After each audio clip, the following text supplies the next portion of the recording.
Hello and welcome back. I am Darcy Darkness and this is Confessions from the Dark Side, and today we are here to discuss and break down season 12 of Supernatural. So today means we are Confessions from the Front Seat of Impala, which is a supernatural discussion and breakdown series that we have here at Confessions from the Dark Side. I am going to get the disclaimer out the way because, well, it's me and, well, it's Darcy, and Darcy cannot be trusted, can she? No, she can't.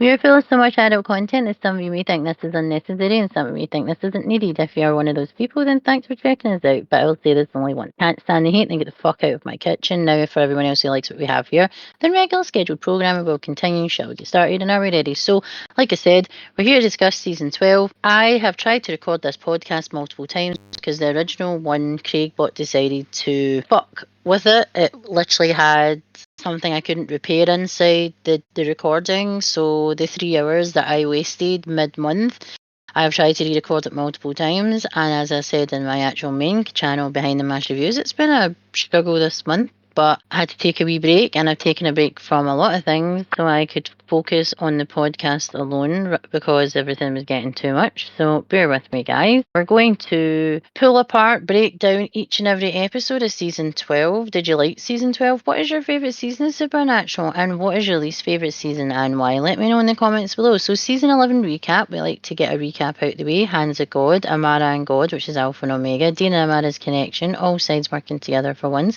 Teamwork makes the dream work. Men and letters and new members of the family. Meta Cock becomes selfless for the greater good. The battles along the way. Tunts of letters, the English chapter. Unkillable Rowena. As the world ends, we go to the pub. To This All Blows Over. I wonder why that sounds so familiar. Family Feud, Drama Llama, Family Bullshit, Family Domestics, all over the shop from everyone. Amara's Thank You, their mother, Mary, Dean, Mom. How far they've come. Right. The first 2 episodes I'm going to do as a full episode, basically. The episodes are actually called Keep Calm and Carry On, and also episode 2 is Mamma Mia. I'm doing them as two because, well, it happens. They overlap, and that's how they do it. They should really just do it as a two-parter, like they do the actual finales as well. So Mary is returned after 33 years, and she's confused when she sees Dean because she ends up tackling up. She doesn't know who the fuck he is. She goes, my Dean is 4 years old, and he said 33 years ago. So she's coming to terms with the fact that she's missed both, not just Dean, but Sam's life. She finds out that her husband John became a hunter to avenge her death, and also dragged her kids into that life when she actually was leaving that life so she could be a mother and wife and leave all those things behind her. So she's facing all the things that she didn't want to actually do with her children and her family, and her husband did it anyway. Also, Dean has trying to explain that their dad wasn't the same after her death, and he wasn't the same man that she can remember. The whole kind of episode is her just coming to terms with the fact that she's been away for 33 years and that now she's missed out on so much, and she's finding out about angels, she's finding out about a whole load of bullshit that obviously she wasn't aware of because she was in her own heaven. Amara did something good, yes, for herself, not for anyone else. She thought she was doing something good because Dean had helped her realise that she was in the wrong for everything. They both Alpha and Omega gods and Amara were wrong for how they treated each other, and she wanted to pay him back for everything they've gone through and everything that they've sacrificed throughout the years for the greater good. They wanted to give her mum back, so that she did. And she didn't think about the consequences of how this would affect Mary or the boys and everybody around her. So is Dean happy about this? No. I think he is and he isn't, because it's an incredibly big shock.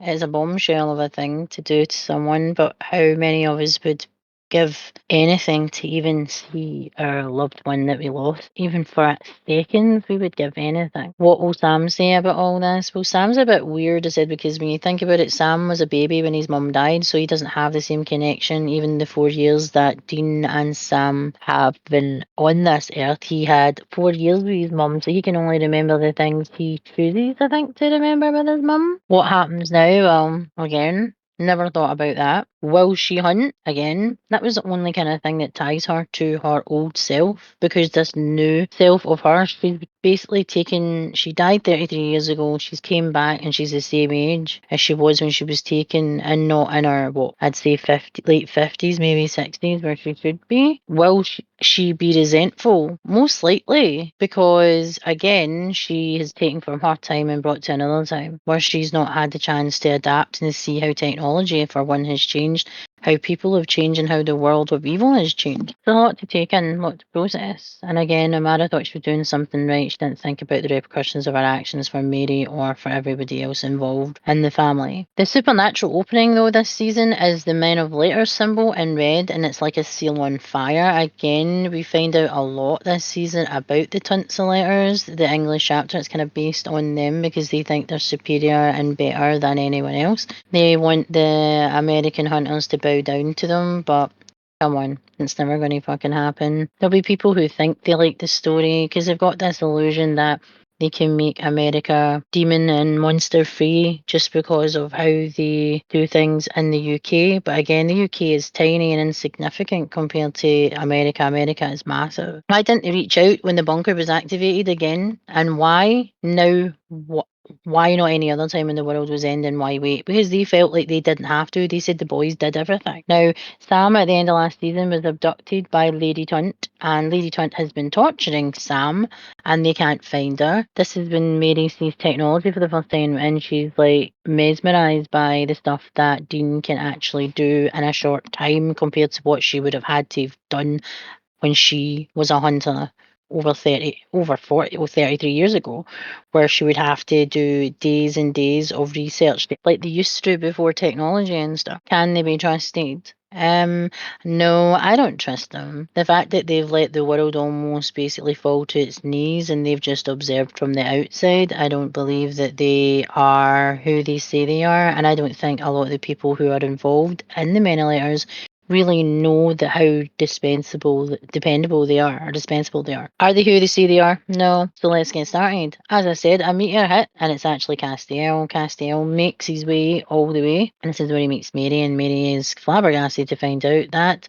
angels exist. They all work together basically this episode to find Sam because Sam was shot because there was blood in the bunker. They are in an old house that's warded and they can't get in. Well, Castiel can't get in because of the wardings. And Castiel is strangely like, why the fuck could she send me the fuck away? She was human, she wasn't a demon. Because she does one of the sigils with the blood and sends Castiel to somewhere else at that time. What annoys me is the fact that they know so much and they observe and they know how ruthless Dean Winchester is when it comes to his family, yet they kidnap Sam and they torture them, thinking that he was going to take that lightly. Come on to fuck, man. How dumb are you? That was the first plot hole, not realising what Dean Winchester is capable of when you come for someone he loves. Really? It's fucked up. So basically, she tortures him and she does these weird mind games, and that's what this Lady Tunt is all about. She doesn't actually do physical torture, really. It's more she uses drugs, concoctions, spells, potions, whatever, to manipulate your brain and make you think things that they want you to and reprogram you so that you can do what they want or they can get the information out of you. They keep talking about a guy named Ketch, and I can remember him.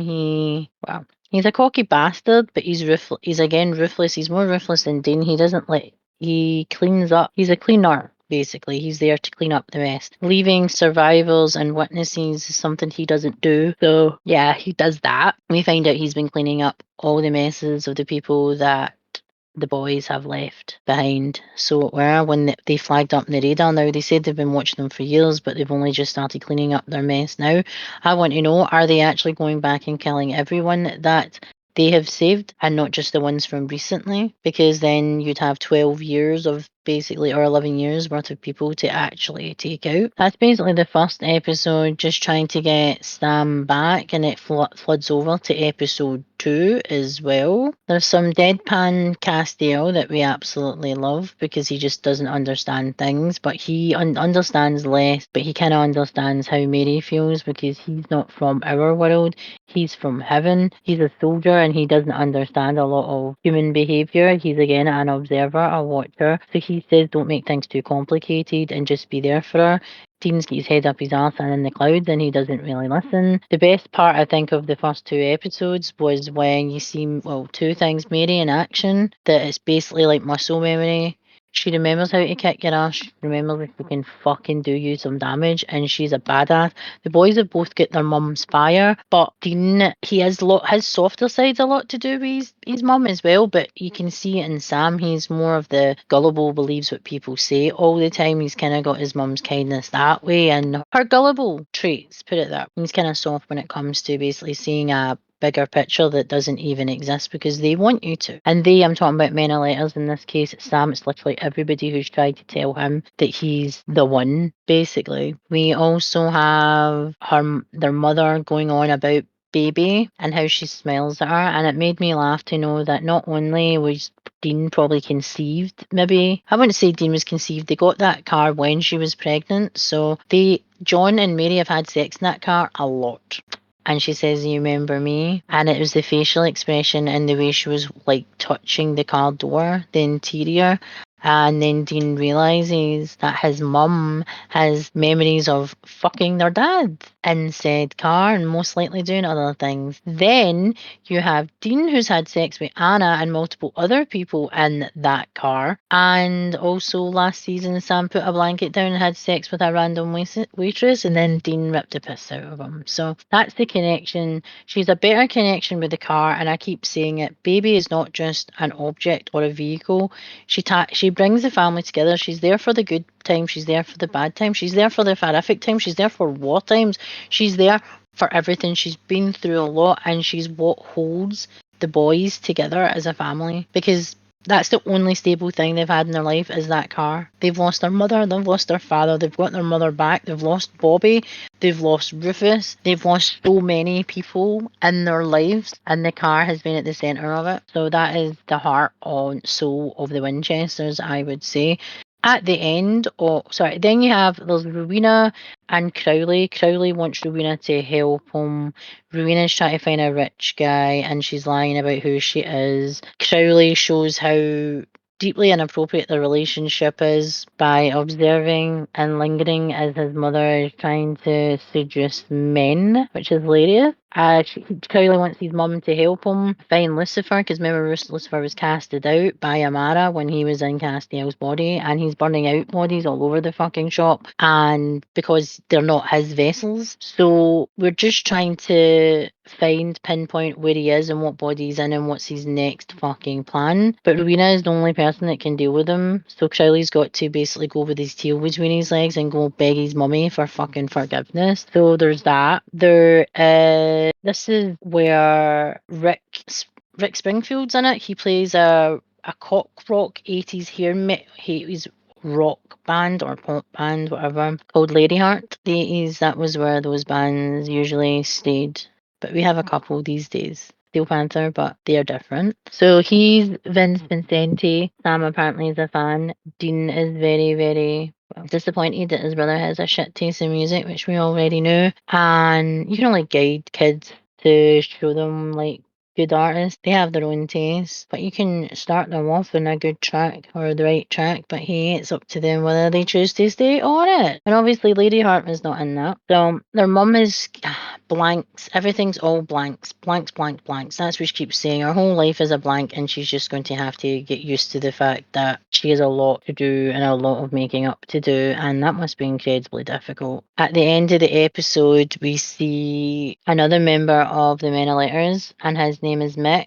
And Mick is more like a sympathizer. He kind of smooths things over. He does all the research, but he's out in the physical field. Kind of reminds me of Sam, but at least Sam has the physical ability to actually fight. We find in the Men of Letters they've got different departments, and they are they're taught basic training, but they're not actually taught really how to look after themselves in the field. That's for folk like Ketch, basically, to come in like a hammer and just decimate everybody. They have fancy toys, fancy skills, but they aren't as superior as they fucking think. They aren't. And we find that throughout season 12 that they might look good in paper, but actually executing things, they fail at. Imagine telling someone from the aristocracy that they fail at doing what they think they're doing right when they actually are not. Because when you think about it, America is much larger compared to the United Kingdom, as I said earlier, that no wonder they were out of their depth basically being there and thinking that they could start shouting out orders when it's stuff they didn't understand. So Mummy Mary saves the day, as badass as she is. It says not only was Mary taken before her time as a mother, Seals aside, but the boy's life changed that day, and even though she is back and has so much to learn about her boys,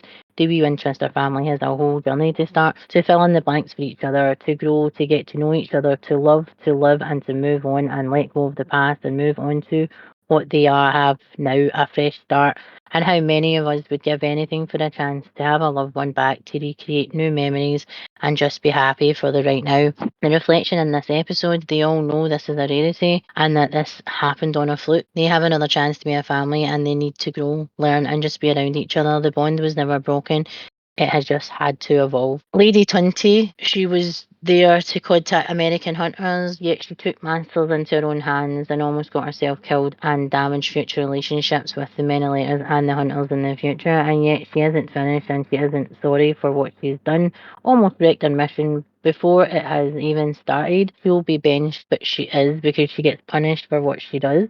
Destroying the supernatural world here, he said that they need to be eliminated, and he is prepared for this. But Mr. Ketch will be with us sooner rather than later, it seems, or he is already here. Like I said, he's already here, and he's been cleaning up messes apparently. I remember again this smarmy prick. I wanted to smother him with my thickness because he's a complete cock. It's a love-hate relationship between Ketch and myself. What should we expect from the British chapter of the Menelaers? Lies, lies, and lies. Can they be trusted? No. Do we want to trust them? No. Who really is Mr. Ketch? And again, Mr. Ketch he has issues. Let's put it that way. Will we see the Winchesters as a united front? I'm not sure.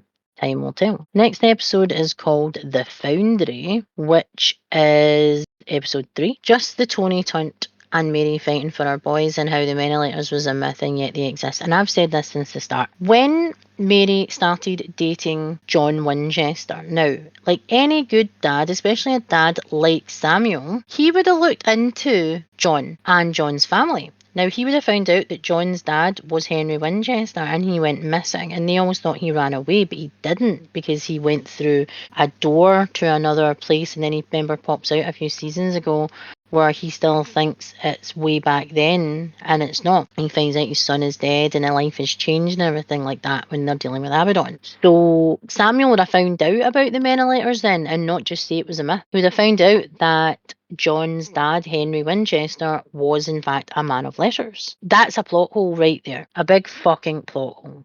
Boys fighting to save Sam, putting Lucifer back in the cage, Crowley and Rowena working together again. The biggest blank of all has been filled by Mary being with her boys. Mary has missed out on many firsts with Sam especially, and many last. It's a big adjustment. Let's see how she's doing and how they're all coping. Now they're in St. Paul's, Minnesota, or Minnesota. I can never say that place right. I apologise. A couple complaining of avocado toast, right? So this is basically a couple. They hear a baby crying in an abandoned house and they go in and then they are trapped. There is a man in this house that basically his child dies, and to punish himself, he puts himself into a wall, starves himself to death, and then he becomes a vengeful spirit who's stuck in the house.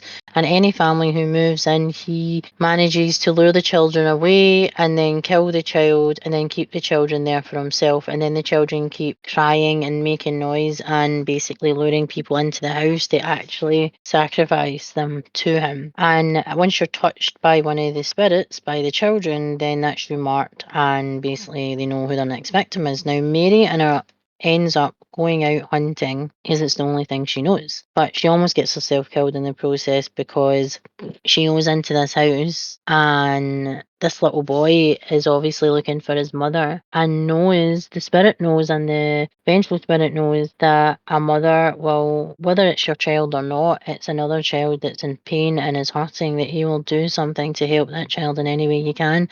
And they could obviously hear from her aura that basically that, or see from her aura that something wasn't quite right and she was missing her child. So they used that as a way to try and get her to come back to the house. And they're quite raw for everyone involved. But Castiel always says she does belong here. She was taken too soon. And I think we have all felt that about someone that we've loved. And we have lost them before. We were ready, which is always. Mary grieves in her own way, as we all do. She chops a big chunk of her hair off because apparently it was too mumsy and she wanted, again, when she's hunting, she didn't want her hair to be grabbed because, again, that would be like a weakness. She actually looks like a blonde Charlie now, the way she's cut her hair. And we all miss Charlie. So it's just going on about the bearer letters, asking if you trust her with things like that. Sav finds a redacted letter from the British letters, which isn't helpful, and has them both confused why it would be redacted because it's the same organisation. It seems the British letters is secretive and as selfish as any hunter out there, but they think they're professional when all this shows that they're juvenile, as everybody else can be.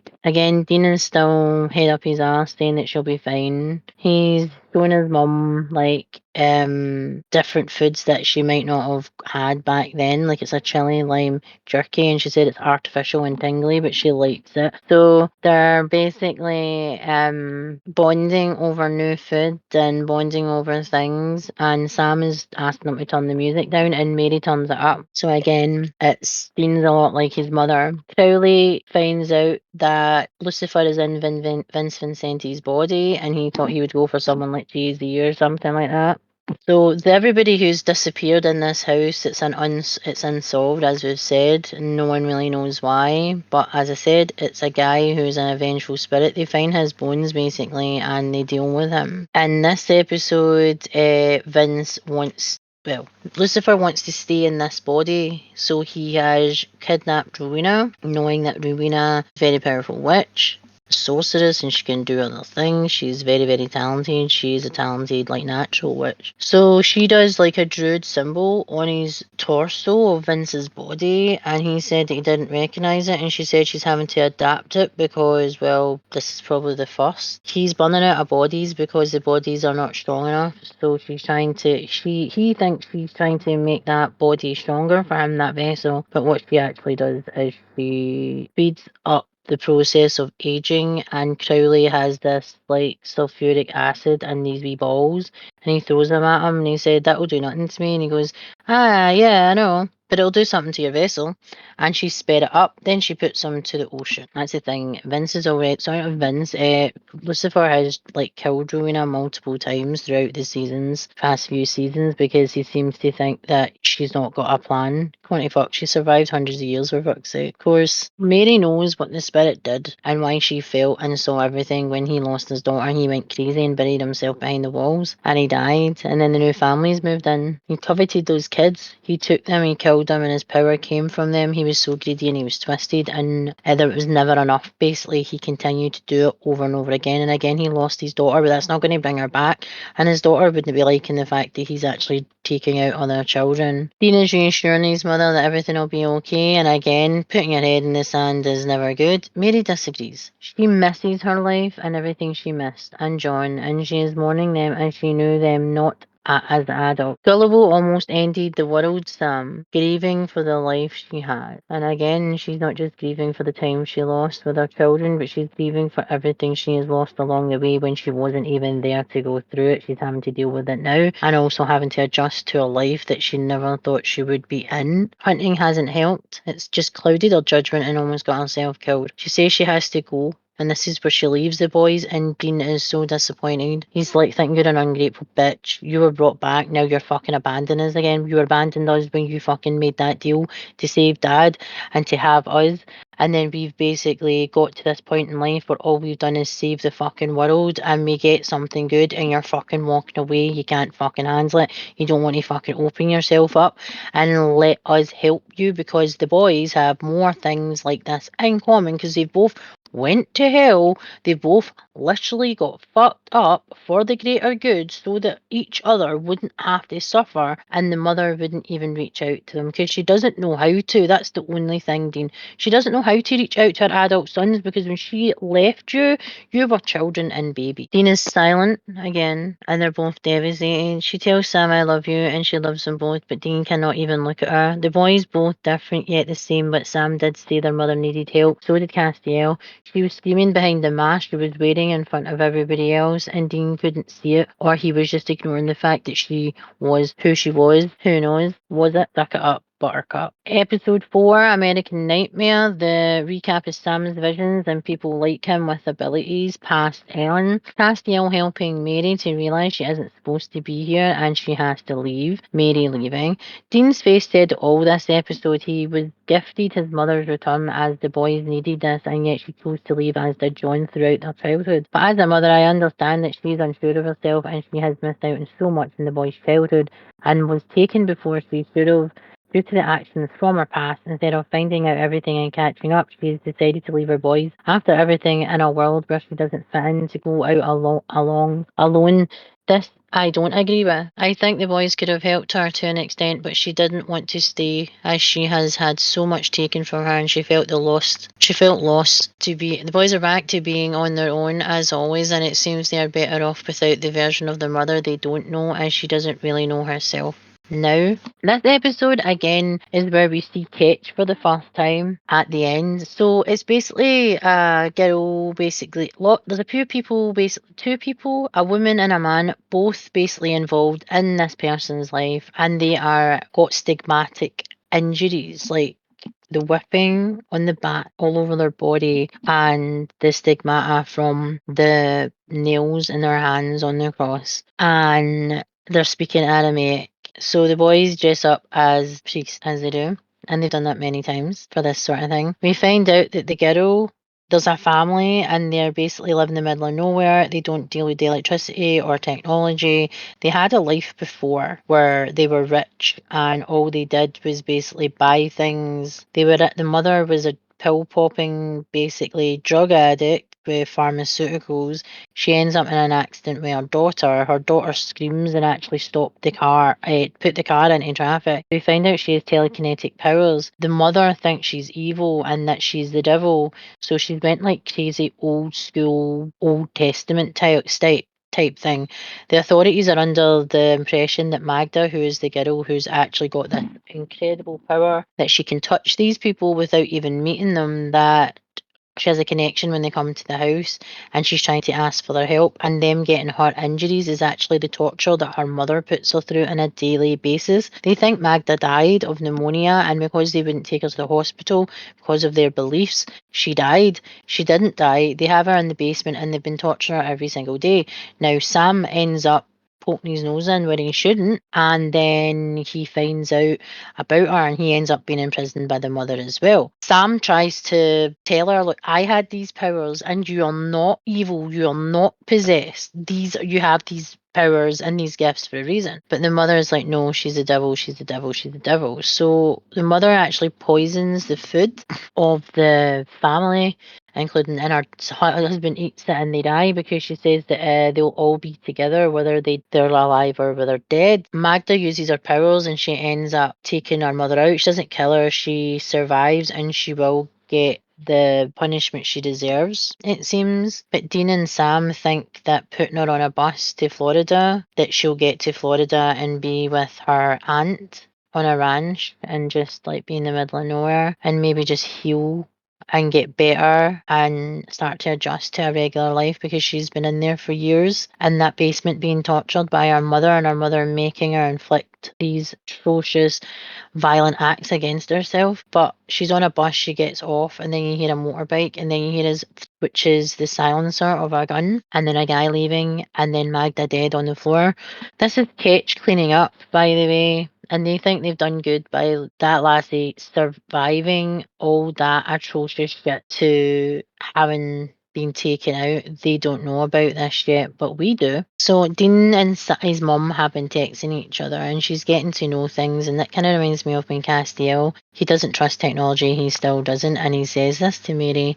that he started texting her and playing word games and shit with his mum. Dean has admitted he was wrong and Sam was right. He never does that. Is our wee Dean Winchester learning and growing? They've made a deal not to make it a thing. Mary texts and says she will always be mom because he's asking, do I call you Mary or mom? And she loves them both. And as I said, Magda doesn't make it back to California. She gets off the bus and then again you see a cross tattoo on the hand of the guy, but it's Ketch because we see it later on. He goes, he's finished the job and here we have Mr. Ketch finally. So episode 5 is the one you've been waiting for. Then Mary's past, her fight to stay away from hunting, having a normal life and live with her wee family. But that was cut short, yet she is back. She has her boys and lost a lot of memories and time, life's losses and everything in between, and yet with her boys, she doesn't feel as if she should be there and that she shouldn't be there as if this isn't her time. She wants to find herself and she has to leave to do so. The boys are contemplating the mother's choices in her departure. The necro-Nazis, or the Nazi mansers as I was calling them as well, are back in this episode that featured the Golem, the secret societies and the many letters and all in one episode. Reanimation, world domination. So burning the body of the reanimated ones, it's the only way to make sure that they never return. And we find that out last season when he went back to the past to get a hand of God on that ship in the Second World War. We're back to Ohio again because everything seems to happen supernaturally and fucked up in Ohio. It's a unique antique dealer who actually specialises in Nazi memorabilia. Yes, there's plenty of these people because it's a part of history, and yes, it's a part of a heinous history. People still collect these things, lots of celebrities do.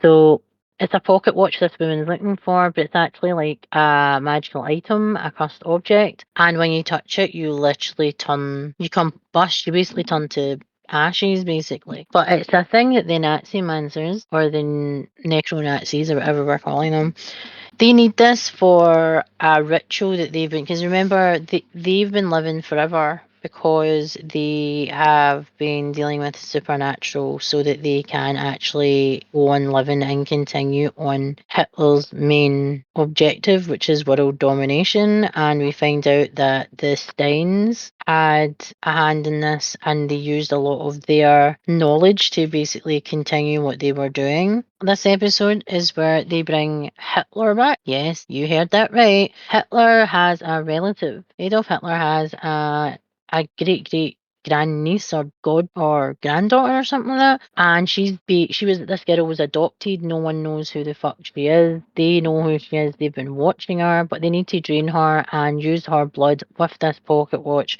And then one of his officers is going to be the vessel for the embodiment of Hitler for some reason. Because you find out that they give him another option to either die when they went into his bunker in the Second World War, or do it another way and he can come back at some point when technology is actually better and more advanced. So they thought that she was going to be used as Hitler's vessel, but no, they just wanted her blood and her DNA because that is the tie. He gets really excited when he's actually in the officer's body because if you know, Hitler only had one ball. He had like issues. He had a lot of issues. And one of the first things he says is he has 2 testicles. I pissed myself. I still piss myself when I hear about this episode.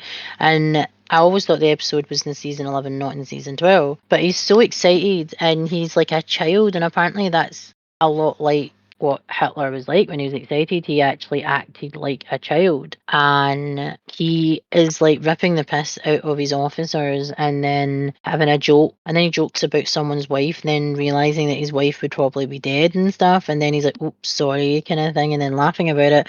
He has this like really piercing scream. And apparently, again, Hitler was like that as well. The guy who plays the officer and then becomes Adolf himself, or Mein Führer as they're calling him, because that's again what his people called him. The guy plays the character very, very well. And when he's talking about doggies, he's like doggy, doggy, doggy, because he was a big animal lover. He was vegetarian or vegan or something like that, I think. But they did really play into the things that we know about Hitler and what we've learned about him over the years. He's very, very happy. And like I said, he had a lot of birth defects. and this affected his growth, stamina, and parts of his body, including having a nubbin for a cock. So being in a working man's body with both testicles, he's laughing and being back and joking about people's wives, like I said, dead. And he is like a drunk uncle. He just can't stop like hugging and touching people's. He's like, I love doggies, woof woof woof. It was so funny.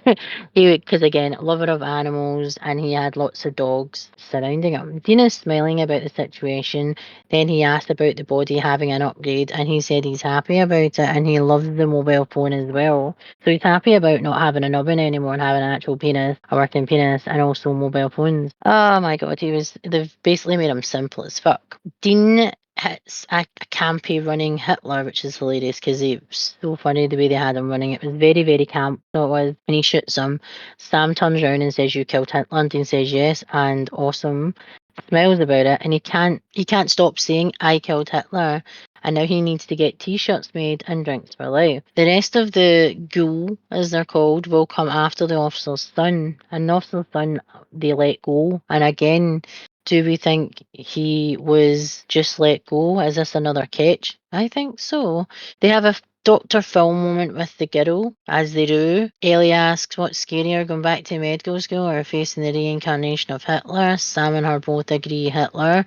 The boys hug it out with words because, well, Dean's like me, he's not really one for the emotions or the feelings. Best pie for 1,000 miles. I killed Hitler. Now you want pie, I think, deserves more than just pie. He cannot stop hearing this and he knows it. So the next episode is celebrating Asa Fox. And again, the recap is Dean reliving killing the reincarnation of Hitler. In this episode of Asa Fox was a boy who was attacked and stalked by a werewolf, and it's from Mary's past, and Mary saves him, and the guy becomes this notorious hunter. He's always right. He was basically trying to be the better hunter. He was apparently supposed to want to be an engineer or an astronaut or something like that, and then he actually becomes a hunter because he wants to basically save the world, as did Mary save him. He dies and he's been taken out, and we find out that he actually hasn't been killed the way everybody thinks he has. Now everybody's trapped in this fucking house because the demon that he was after has managed to lure them all there, because it's a hunter's funeral, and people, again, at funerals and wakes and things like that, will come to the family home. They'll pay their respects, but hunters drink a lot, and they basically they end up having drinking games basically, and it's really, really fun, but it's obviously an ulterior motive. Mary shows up for them to pay her respects to Asa, and Dean and Sam are just like, what the actual fuck? You fucking abandoned us, but you'll come for someone that you knew like briefly for maybe a day or two. I can understand why he was pissed off. The mother of Asa's like, why the hell are you so young? She said it's a long story. And again, this episode has some really good music. And like I said, it starts off with Alice in Chains, Man in the Box. Again, it's because he's from like the 90s basically, so there's a lot of that kind of thing. The hunters are obsessed with the brothers and their legacies. Apparently they didn't know that people spoke about the Winchesters and them dying, going to hell, coming back. And they're like these legacies and these legends that they fight, but they are appreciated, and literally every hunter wants to meet them and hunt with them, and they're just like, what? We find out there's two witches that actually are hunters, and you find out that they're actually Ace's kids, and I don't think Asa knew that they were the father, but again, the mother of Asa has now gained two grandchildren, even though they're adults. So she still has a part of her son out there. Jodie is there. Jodie, I think, is another woman who, well, I think she had some horizontal fun with Asa, as he seemed to do that with a lot of women that he actually hunted with and also saved. So it was a crossroads demon that was killed by Asa. Asa had trapped, and now they've trapped them in the house. Like I said, Dean gets out because he summons Billy the Reaper. He says that he'll get a Winchester, basically. Apparently hell is a mess because there's no one there to run it. Find out one of the other hunters actually killed Asa by accident and then blamed the demon, then everyone can get out again of the house. Ace's mother may have lost her son, like I said, but she's gained two grandchildren, the twins, at the wake, so he lives on within them, and she has a connection to her son. Jodie and Mary are both mothers to the boys, and Jodie tells Mary they're the best, and Mary responds with, they are not the problem, that it's her. but again, she was taken and now returned, and she still isn't. Billy says Mary has the dead man's look and that she wants her soul and says, tell me I'm wrong. How can Billy reap her if Amara broke her free? Amara offers to take her back where she came from, and she says she will have to wait. Billy Winchester's. Billy, you know my name. Mary is ready to come back home, yet she's not ready to come back home, but they want to buy her all the bacon for breakfast. More hunters dead and what for revenge. Episode 7, Rock Never Dies. Then Crowley and Castiel, or as we call him Cassie, and now are working together to both try and find Vincenti, and obviously to find Lucifer. He's a rock star of a hair metal codpiece band, and like I said, it's played by the actual singer. The 80s singer Rick Springfield is talking about he has changed and people noticing he isn't who he is because he was this depressed guy who lost his missus because he didn't appreciate her, and now basically he has changed and people know it's not him and there's something up. Again, Lucifer is in Vince's body, but he's at the bottom of the ocean, put there by Rowena. Rowena has locked him in Vince's body and she sped up the decaying process. Well, I thought she had locked him in. She hadn't, because he does move out of bodies. I think it might have been when he killed her temporarily, kind of thing. He's done that before. But again, the teenage idiots fucking chanting about Satan and Lucifer, and the only thing that ties Lucifer to this is the fact that they actually have a feather in a stone, a fossilized feather from his actual set of wings.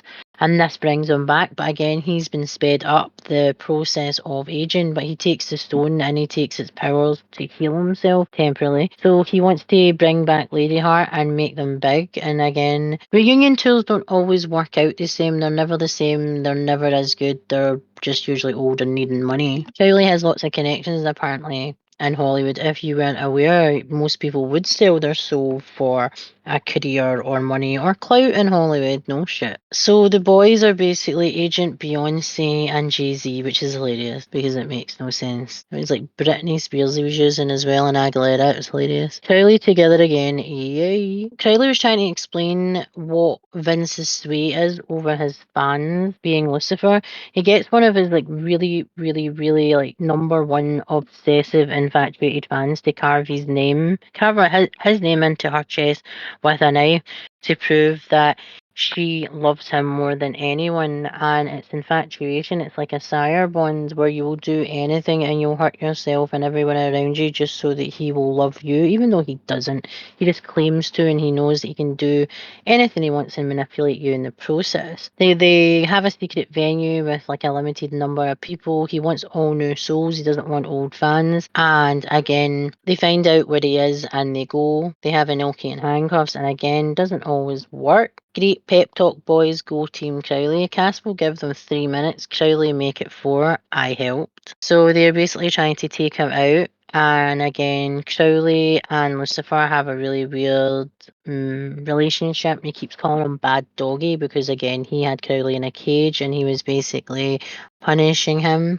Again, he was shaken when he says welcome to LA. Dean protects the audience by shooting and scaring the audience, as this has happened at a gig before. Again, Dimebag Darrell was killed by a fan from the audience and killed and actually injured and killed a few people in the audience too. So again, this I didn't think should have happened, but hey. Again, Lucifer's butthurt that his daddy left him and abandoned him again, and he feels used. Boo-hoo. Ultimate daddy issues. He's like the first son with basically the daddy issues. Vince Vincenti is dead and Lucifer twisted it, and now people the fans are lost. And Sam says they ain't winning and they caused this. He's gone onwards and upwards. Pep talk in episode 7, really. Episode 8 is called Lotus. Again, it's a recap of the British Men and Letters and the Boys. Mick and his number. Untrustworthy Men and Letters. Mr. Ketch again is a cleaner. Crowley and his mother and trying to get a rich man. Lucifer and Vince. Castiel wants to find Lucifer himself. Feathers and I, Crowley, referring to Castiel. Then now, a church and a dodgy-looking bishop guy discussing a rich guy and him being the biggest donor of the church as he walks the cross he starts to invent because Lucifer is in a Catholic bishop. It's in a bishop, yes, yes, yes. So he's trying to find a new vessel and then he ends up going through many again and then he ends up going into a politician, but not any politician. Yes, yes, he goes into the President of the United States of America. And not only is he in the President of the United States of America, this president was having a secret affair with a member of staff and he manages to get her pregnant. Now, this series is a bit weird because of this, because people are like, really? It's not just a Nephilim because of who Lucifer actually is. Lucifer is an archangel. And as I keep saying, they keep going on about him, the baby, having horns and a tail. Now, he wouldn't have horns and a tail. He wouldn't, because Lucifer was created by God and he was an angel, an archangel, and angels don't have horns and tails. They have fucking wings, and his wings are different because of the type of angel he is. He's a hierarchy of angel. He doesn't have fucking horns and a tail. So this is what really annoys me about that. Even if, there was something about his DNA and things changed because his body would adapt of being there for an eternity in hell, it still wouldn't cause that awareness, like mutations and stuff. So fuck knows why they think that. Again, he has to pretend that he's a God-fearing man, even though he is not. There's a crucifix that burns into his hand, etc. But not saying the guy's a God-fearing man. He was still having premarital sex with a member of his staff, which would be against this guy's religious beliefs because he's a widower and he's never really been with anyone since. So he's literally, they've fudged that. Crowley informs him that he wants to hear things but without the flannel, talking about the boys. He puts up with this Lucifer as an everybody prop and they have to work together, yet Crowley loves being on Team Winchester and we know it, but Sam still has a beef with him for many reasons, yet he cannot just give it up for once. Dean has just realised, holy fuck, this is another Dick Roman situation, a powerful man with a powerful entity in them, and they will use this as a way to sway their power to control and take out anything and everything that gets in their way, and firstly going after the Winchesters and saying they are a dangerous cult and they're leaders of it. Essence extraction top. Rowena's new beau is a conman, and Crowley takes him out in front of her and she says it's the sweetest thing he has ever done for her and she's so happy with it. See what I mean about their weird toxic relationship? As the baby, like I said, he gets the woman pregnant. Castiel is literally like shaking and stuff. Remember, they've said before they can tell Nephilim. They can tell if you're evil, they can tell if you're a demon or a monster or whatever. You don't even need to open your mouth, they know, they can sense it. But when a celestial event is happening, they feel it even more. And he said this is not just any normal Nephilim, like I said, because of who Lucifer actually is. Peach Lotus, let us find Rosemary's baby. That was Dean. Being followed by Secret Service, it seems they fight against the boys. A huge Bentley shows up, playing jazzy music, annoying music, and out pops Mr. Ketch with a huge weapon. It's a projectile, basically, he's got, and he totals his Secret Service's vehicle and he just walks towards them saying, you angel wipe their memories, and he says it's elite dog catcher level, and he has made himself seen. From what I have seen of this season already, I hate Ketch, but I love him. Don't ask for the greater good. He does things others will not, and let's just leave it like that, shall we? They love an entrance. Strongly encourage you to say yes. You're welcome. Ketch the boys. Wings, Ketch to Castiel, but he says he isn't lying, because obviously Castiel can tell that. Ketch also informs Dean that Sam called and hung up, because he did. He wanted this, as he doesn't want to work with Crowley, and again, Sam, you're such a gullible twat, and you don't even know these guys, and they tortured you, remember, like a couple of episodes ago. Tried to kill you and you want to work with them now? What the fuck is wrong with you? Tony was excitable. We find out that Tony and Ketch used to have sex and that's why they hate each other. Castiel knows something is off. I'm an artist, Mr. Winchester. Sorcery and technology, the toys are the fun part. My, that's a Ketch. Working the trust levels. And again, Crowley has kidnapped her, because she's pregnant, of course. They introduce themselves, and then they are trying to explain why and how. She puts her hand on the Bible, and it goes up in flames, because she doesn't believe them until now. He's thrilled, as he hasn't created anything, Lucifer, and now he's going to be a papa. The president is going through pardons, including Charles Manson, of course. Really didn't do it by his own hands. anything but his own coercive words and drugs. Jeff the president is there, but they wanted to make sure the coast was clear. It's not, but they need him to believe it. He showed his true self after she said she cannot have the baby. He showed they are using the weird love egg butt plug doodah from the many letters, and Rowena is chanting again, why does it feel like the finale and it's only in episode 7? Is it episode 7? Did I just say, yeah, episode 7, yeah. It feels like finale vibes right there. It's not even a mid-season. Lucifer's going to be a daddy. Castiel is, like I said, was shaking. Finale of Lucifer for now, but he says to Sam it isn't over. Jeff is alive, but he don't remember anything. We got Lucifer, but you think he did. If such a weapon existed, why don't all the factions and the many letters know about it and not just the British one? Meaning they don't play well with anyone and not even anyone on their own team, and they think they're superior to them. Boys have been arrested and taken for trying to assassinate the president, and Castiel escapes with the baby mama. Yet she tries to escape and gets as far as a taxi and calls him. She cannot do it. She is the baby's mother and she can't. She's on the run now from everyone, and the boys are taken away in a black vehicle. Again, finale vibe. First blood.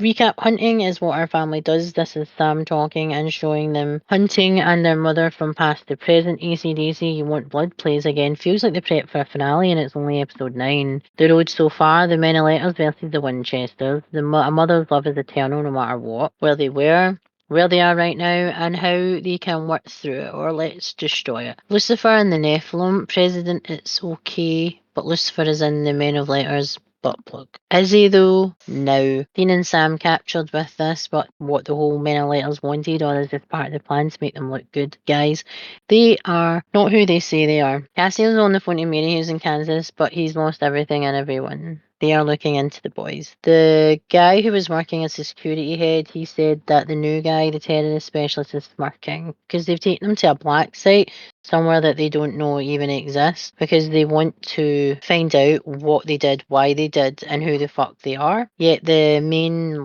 guy who deals with terrorists is saying, look, I've been doing this for longer than you, and if you don't do it right, you're going to fuck up the situation.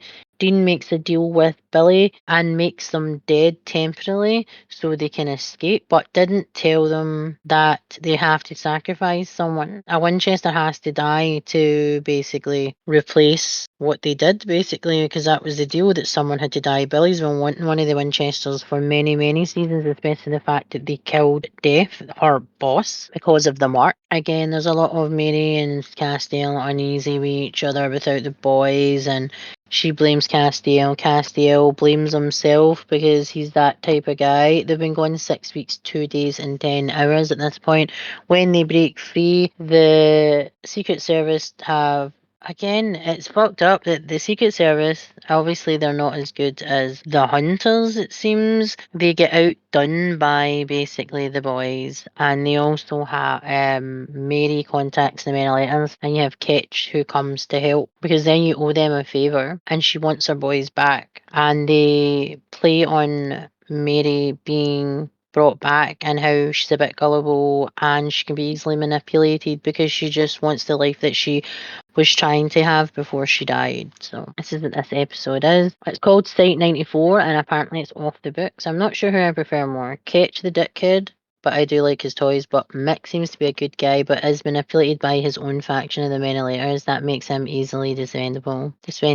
Ketch or Mick, or both. I'm sure I would break them both, but hey, which one first? Highly trained soldiers who'll die. They aren't trapped. They are the Winchesters. A failure to communicate. They said, you're trapped out here with us, not we're trapped out here with you, basically. He said you should be scared of us. Dean telling them and setting it straight that we're going to fuck you guys up. We don't give a fuck. You hunt things all the fucking time. The boys are trained in taking out trash. Soldiers are not any different. In a bear trap, Captain Dumbass, and now they're caught. Who are you? Which is very Batman. We are the guys who save the world. Yes, you are. Mary united with her boys seems to be so real that she almost lost them.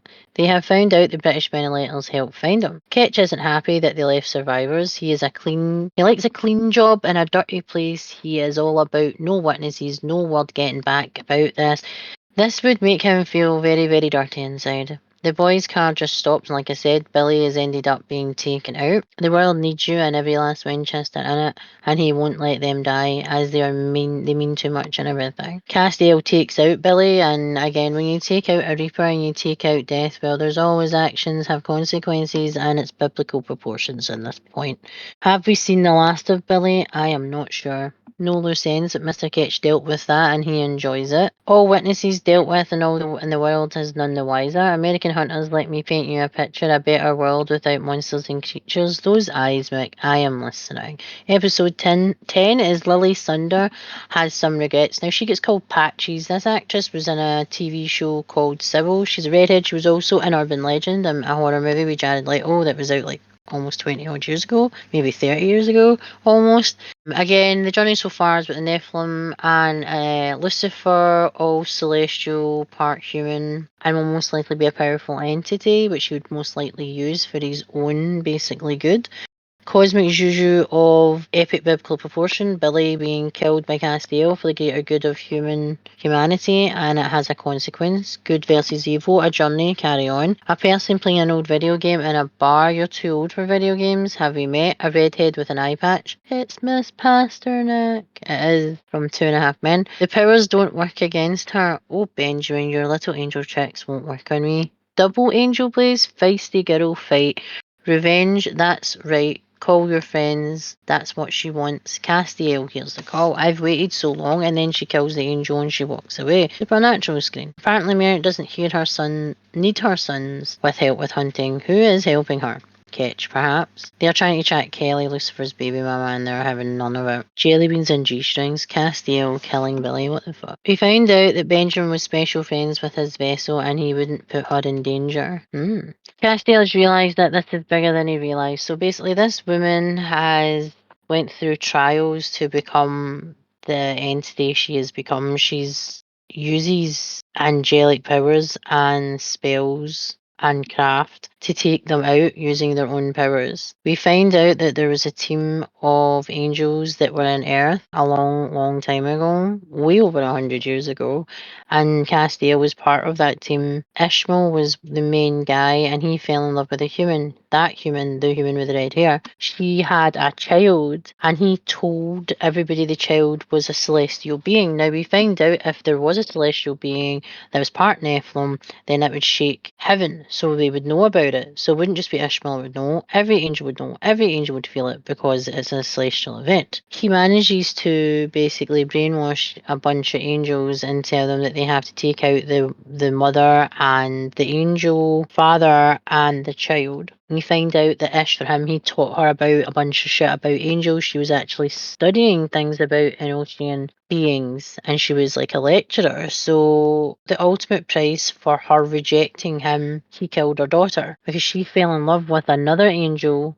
who was part of Ishmael's team, and he told everybody that the child was his when her father was human, so her daughter was killed. They killed a human child, basically, and Castiel said he could never forgive himself because he was told by a higher angel that this child was Nephilim. Now, they would know the child was Nephilim. They'd be able to feel it, yet they don't. They only can feel the angel that's already there, which is the adult. The punishment for not being in love with him, that he killed her daughter, so she took it upon herself to come back and kill them, and the only time she's been managed to get them is when the fall happened, when Castiel helped Metatron kick all the angels out of heaven and have them all fall to earth. So that's the only way she's been able to track down everybody. But she said it comes at a price that every time she kills, it takes a little part of her humanity away, and she forgets what her daughter looks like. She forgets the connection between her daughter and herself. It literally takes her humanity away, but she has to do it to avenge her daughter because wrongs need to be set right, basically. And she's only doing what any mother would do when her child has been killed. Him boo-hooing because she didn't love him, so he killed an innocent child. And we've told you before, angels are not nice. They are cunts. They really are. Episode 11 regarding Dean. Witches and poor rabbits being screwed up in these deals as they are offerings burn witch burn. All witch spells, chaos and Rowena and everything witch. Are we not a team Rowena last season's the boys in the back of the Impala? Now Dean wakes up in Eureka Springs, Arkansas, which is weird because I was actually covering a story time thing about that hotel, the Crescent, when I was actually watching these episodes. Rowena actually she's Scottish, as you know, and she actually did a lot of the witchcraft she did was a lot of druid based magic, and she went to study with this family that had this old grimoire that had spells in it that people wouldn't necessarily have known because they are even thousands of years old. They've been passed down with our family and they've added to it, and these three siblings are the last of their family and they've managed to survive under the radar. They came to America and stayed in a place and basically made it their home as long as they basically kept to themselves and stuff and not brought attention to themselves. Now Rowena apparently had a thing for one of the brothers and tried to get their grimoire basically, which again is like a sin and they will kill you for that shit. When they're finding out, Dean actually loses his memory, but they've done this spell that's so bad that he won't just forget himself, but he'll forget how to feed himself, go to the toilet, breathe. He'll eventually just starve and die. That spell completely destroys you. It's literally like dementia on roids, to be fair, because that's what happens with dementia and Alzheimer's. So they basically do this to Dean, and Rowena asks if she can keep Dean like that because he's nice and he says nice things to her and he's not a complete cock to her. But again, she knows it's the greater good to save him because he, in fact, is Dean Winchester, and even though they hate each other, they have worked very well together and saved the world recently. So they just keep their like communication together, even though they might not agree with what they're doing. They want to be able to take out Lucifer. They want to be able to take out the Nephilim and everything like that, and they need Rowena, and Rowena needs them. So Rowena goes and fights this family because one of the brothers has been taken out. There's a girl fight basically between Rowena and the sister. The sister is obviously jealous of Rowena, and then Rowena ends up with their grimoire and their spells. And like I said, it kind of ties in with the fact that she puts a druid symbol on Lucifer, who when he's in Vince's body, and he asks what the fuck it was. Well, she explains from her heritage and her history and her past, she grew up in a druid type of religion, and that's the spells and the craft that she has, and that's why she was adapting that spell. That's what kind of ties this together, which are getting ready for the mid-season finale, or what they used to call a mid-season finale. The curse that nearly killed him, they've managed to reverse it. The kindness that she shows to Dean, though, is not like her at all. It shows that she can be a nice person. She just doesn't love Crowley, who's her son. She hates him. They both hate each other. The end is showing him losing his memory to cheesy music, and he's riding the bull and being slapped by a waitress, and him forgetting the simple things. Rowena is the exception with witches. A bloody tree man on the phone warning people to go, Dean and his gun, and a cool guy speeches a sigil with a purple light, and boom, supernatural.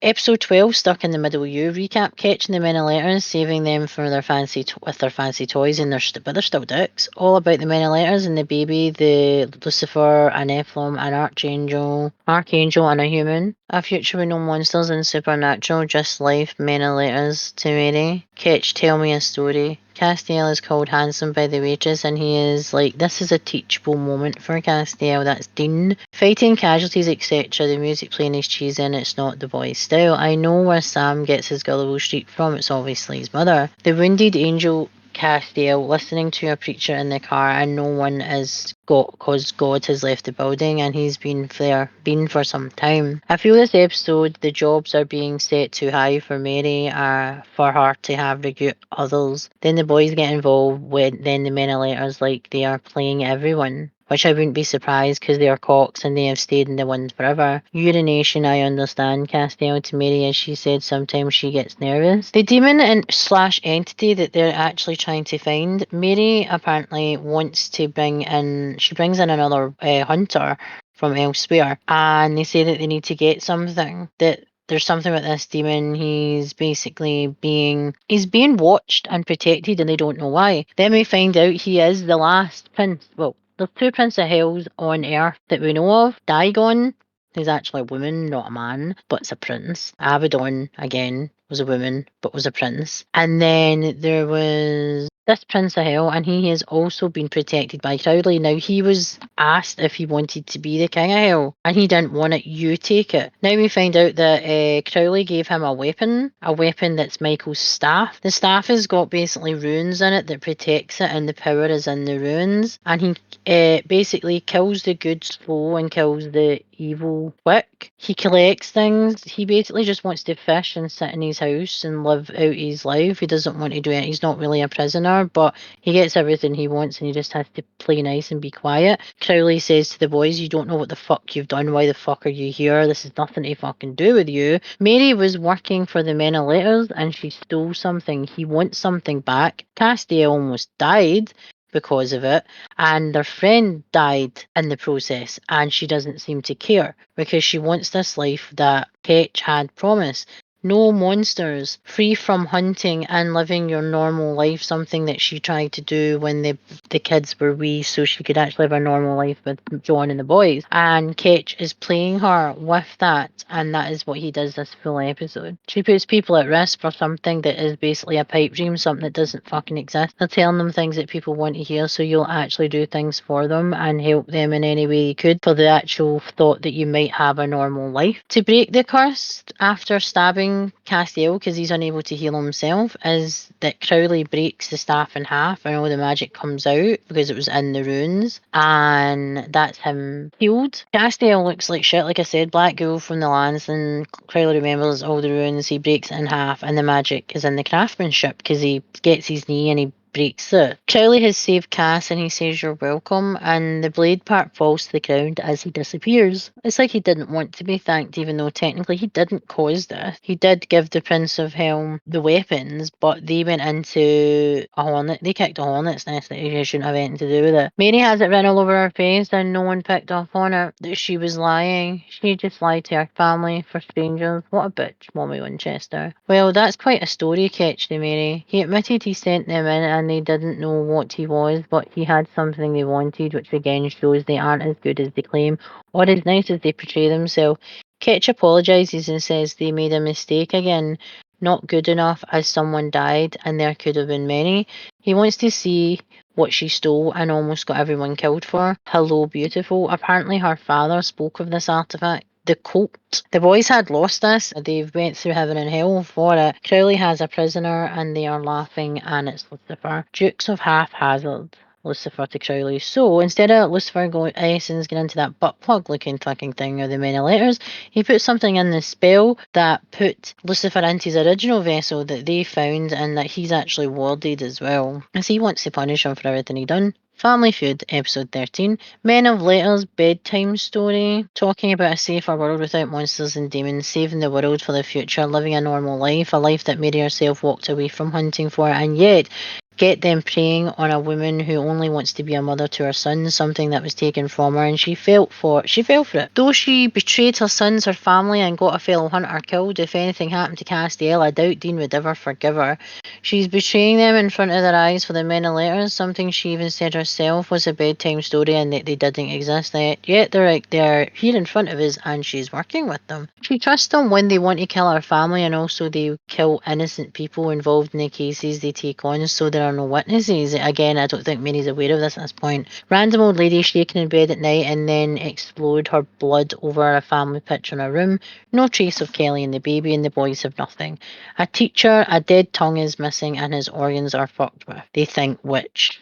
Mary's working with Men of Letters and their toys again, and she's playing both sides for the greater good, yet she doesn't feel right. She's lying to Dean when she is in front of Kate. She's lying to Dean for him. Crowley's trying to manipulate and make Lucifer obedient. Hello, he's the first bratty child with issues, outnumbered and outgunned. Now, this episode is about a ship that sunk in 1723, and it's the ship that Gavin, Crowley's son, was supposed to be on. Now, the person that he was actually in love with, he was going over to the new world, creating a life so he could actually send for her. Now, she went on the boat without him, and remember, he was taken out of it. He wasn't on the ship because of what happened with Abaddon and stuff in Crowley. She is now this vengeful spirit in this locket that he gave her that was found in the art, obviously, kind of artifacts and stuff that were found in the possessions of the victims of the ship sinking, and it's part of a museum exhibit basically that's there, and everybody who's been to it has been to the exhibit and has been affected by it,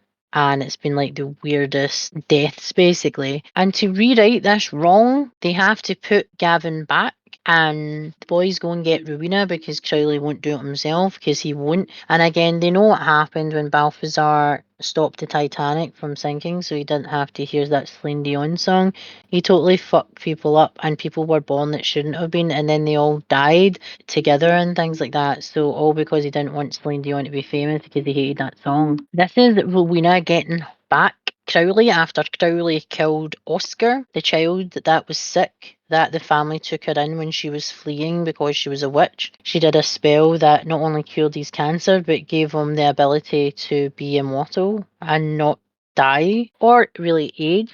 He just stays an adult and doesn't get any older. So even though it's her grandson, she said he was too nice and shouldn't have been in this world. He's not like you and me. He ends up shouting Fiona, they do a spell, him and Fiona are reunited, and then they go off and then at least they'll die together. Rowena is laughing as Charlie feels like she did because they killed Gavin. She did it because she had to kill him for the mark of Cain. This way it was payback. She showed him suffering the loss of a child. Who better to crush your shriveled heart but your mother? Play with fire. This song has played a few times in Supernatural, and it's so true. The lyrics are fitting for a family of betrayal, betraying each other, as you cannot trust anyone, can you? He whispers Dagon, which is Lucifer, in hell, and then zooms into Lucifer in Crowley's dungeon. Episode 14, The Raid, recap. All the toys a hunter boy could ask for making their job easier at a price of becoming a man of letters bitch, then manipulating you to do their will, and what usually happens when this shit happens, they hold you accountable for their bad decisions because the stiff upper lip isn't just a saying, it's a true way of saying like you're a problem and fuck off. Saving the boys in for what? No trust and no love lost between the boys and the men of letters. She handed over the colt, Mary, and she killed another hunter in the process, and yes, she felt guilty, but she still fucking did it to a bunch of strangers. The boys are on different pages about their mother, and Dean knew he had a feeling and Sam didn't. Dean, wow, just wow. She's been led to believe that their ways are better than the hunter's way, or family's way, and this is what annoys me. She was actually a many generational woman of the Campbells who became hunters, and that is all they've ever known, yet she believes the men of letters are right and the fact that her family are wrong, which again is messed up that they've actually done that sort of manipulation so quickly. Sam wants to know how long they have been working together. Again, they're telling their mother about what she caused. He doesn't forgive her, and he surely won't forget he put them in front of her children. Mary and military looking apparel looking sheepish. No one likes Ketch as he treats the brains of the operation like shit. He does do that. He treats the people who are the researchers like shit, and they're the ones that are doing everything that he cannot. He's, yes, a hammer, and he goes in and he just goes and takes out everybody. He's basically the muscle, and that's it. He doesn't have the kind of intellectual capability to actually understand some of the things that they actually deal with. He's just there to execute the physical part of it. So he treats them like shit, which he's a bit of a cock, but we know he's a bit of a cock, don't we? Mary says that Dean is not a child. His response to her is, I never was, because he had to grow up and protect Sam, as she made a deal with a demon to save John, and then they lost her, and then Dean had to become an adult. As a child, gave up everything to be there for John and Sam, and he took all the burdens a child should ever have, yet she comes back and she leaves them and then goes off with strangers who are using her, and her boys are lost, and that's all on her. I agree, Dean, I agree. She is lost, and well, that's all on her. This episode, we see the Men of Letters base being taken well down by vampires. They kill and take out members of the Men of Letters faction, and all because they thought they were better than the Hunters, yet they are not. Mary realises that the team aren't who they claim to be, and that her sons were right. No shit.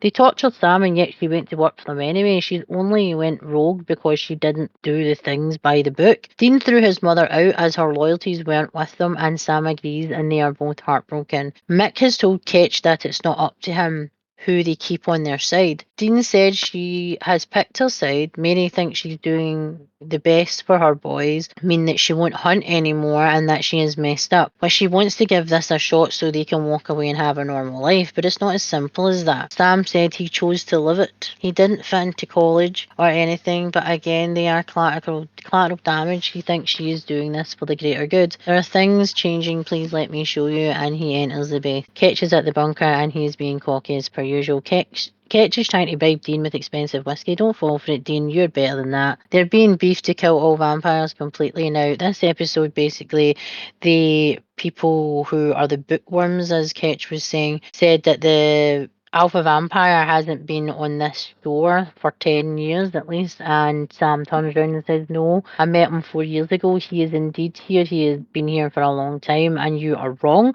They don't believe him. No shit, Sherlock. They don't fucking believe someone who's actually met him. As you can imagine, there's someone on Team Menelaus who's a hunter, an American hunter. He's the vampire hunter of Bay something. It's basically he's from the south and he's acting like he's the only person that can take people out. He's actually the actor. He was actually one of the mechanics in Battlestar Galactica. But you find out that he has actually been working with the Alpha Vampire all along. He's been working with him for many, many years. And he is paid. He's part of his team. He basically makes sure that he doesn't kill many vampires or anything like that. That if anything is coming or anything is going to affect the alpha vampire and what he does, then he will give him all the information, and that way he's protected. So he tells them about the Men of Letters, and obviously they know about the Men of Letters because the alpha vampire has been about for a very, very long time.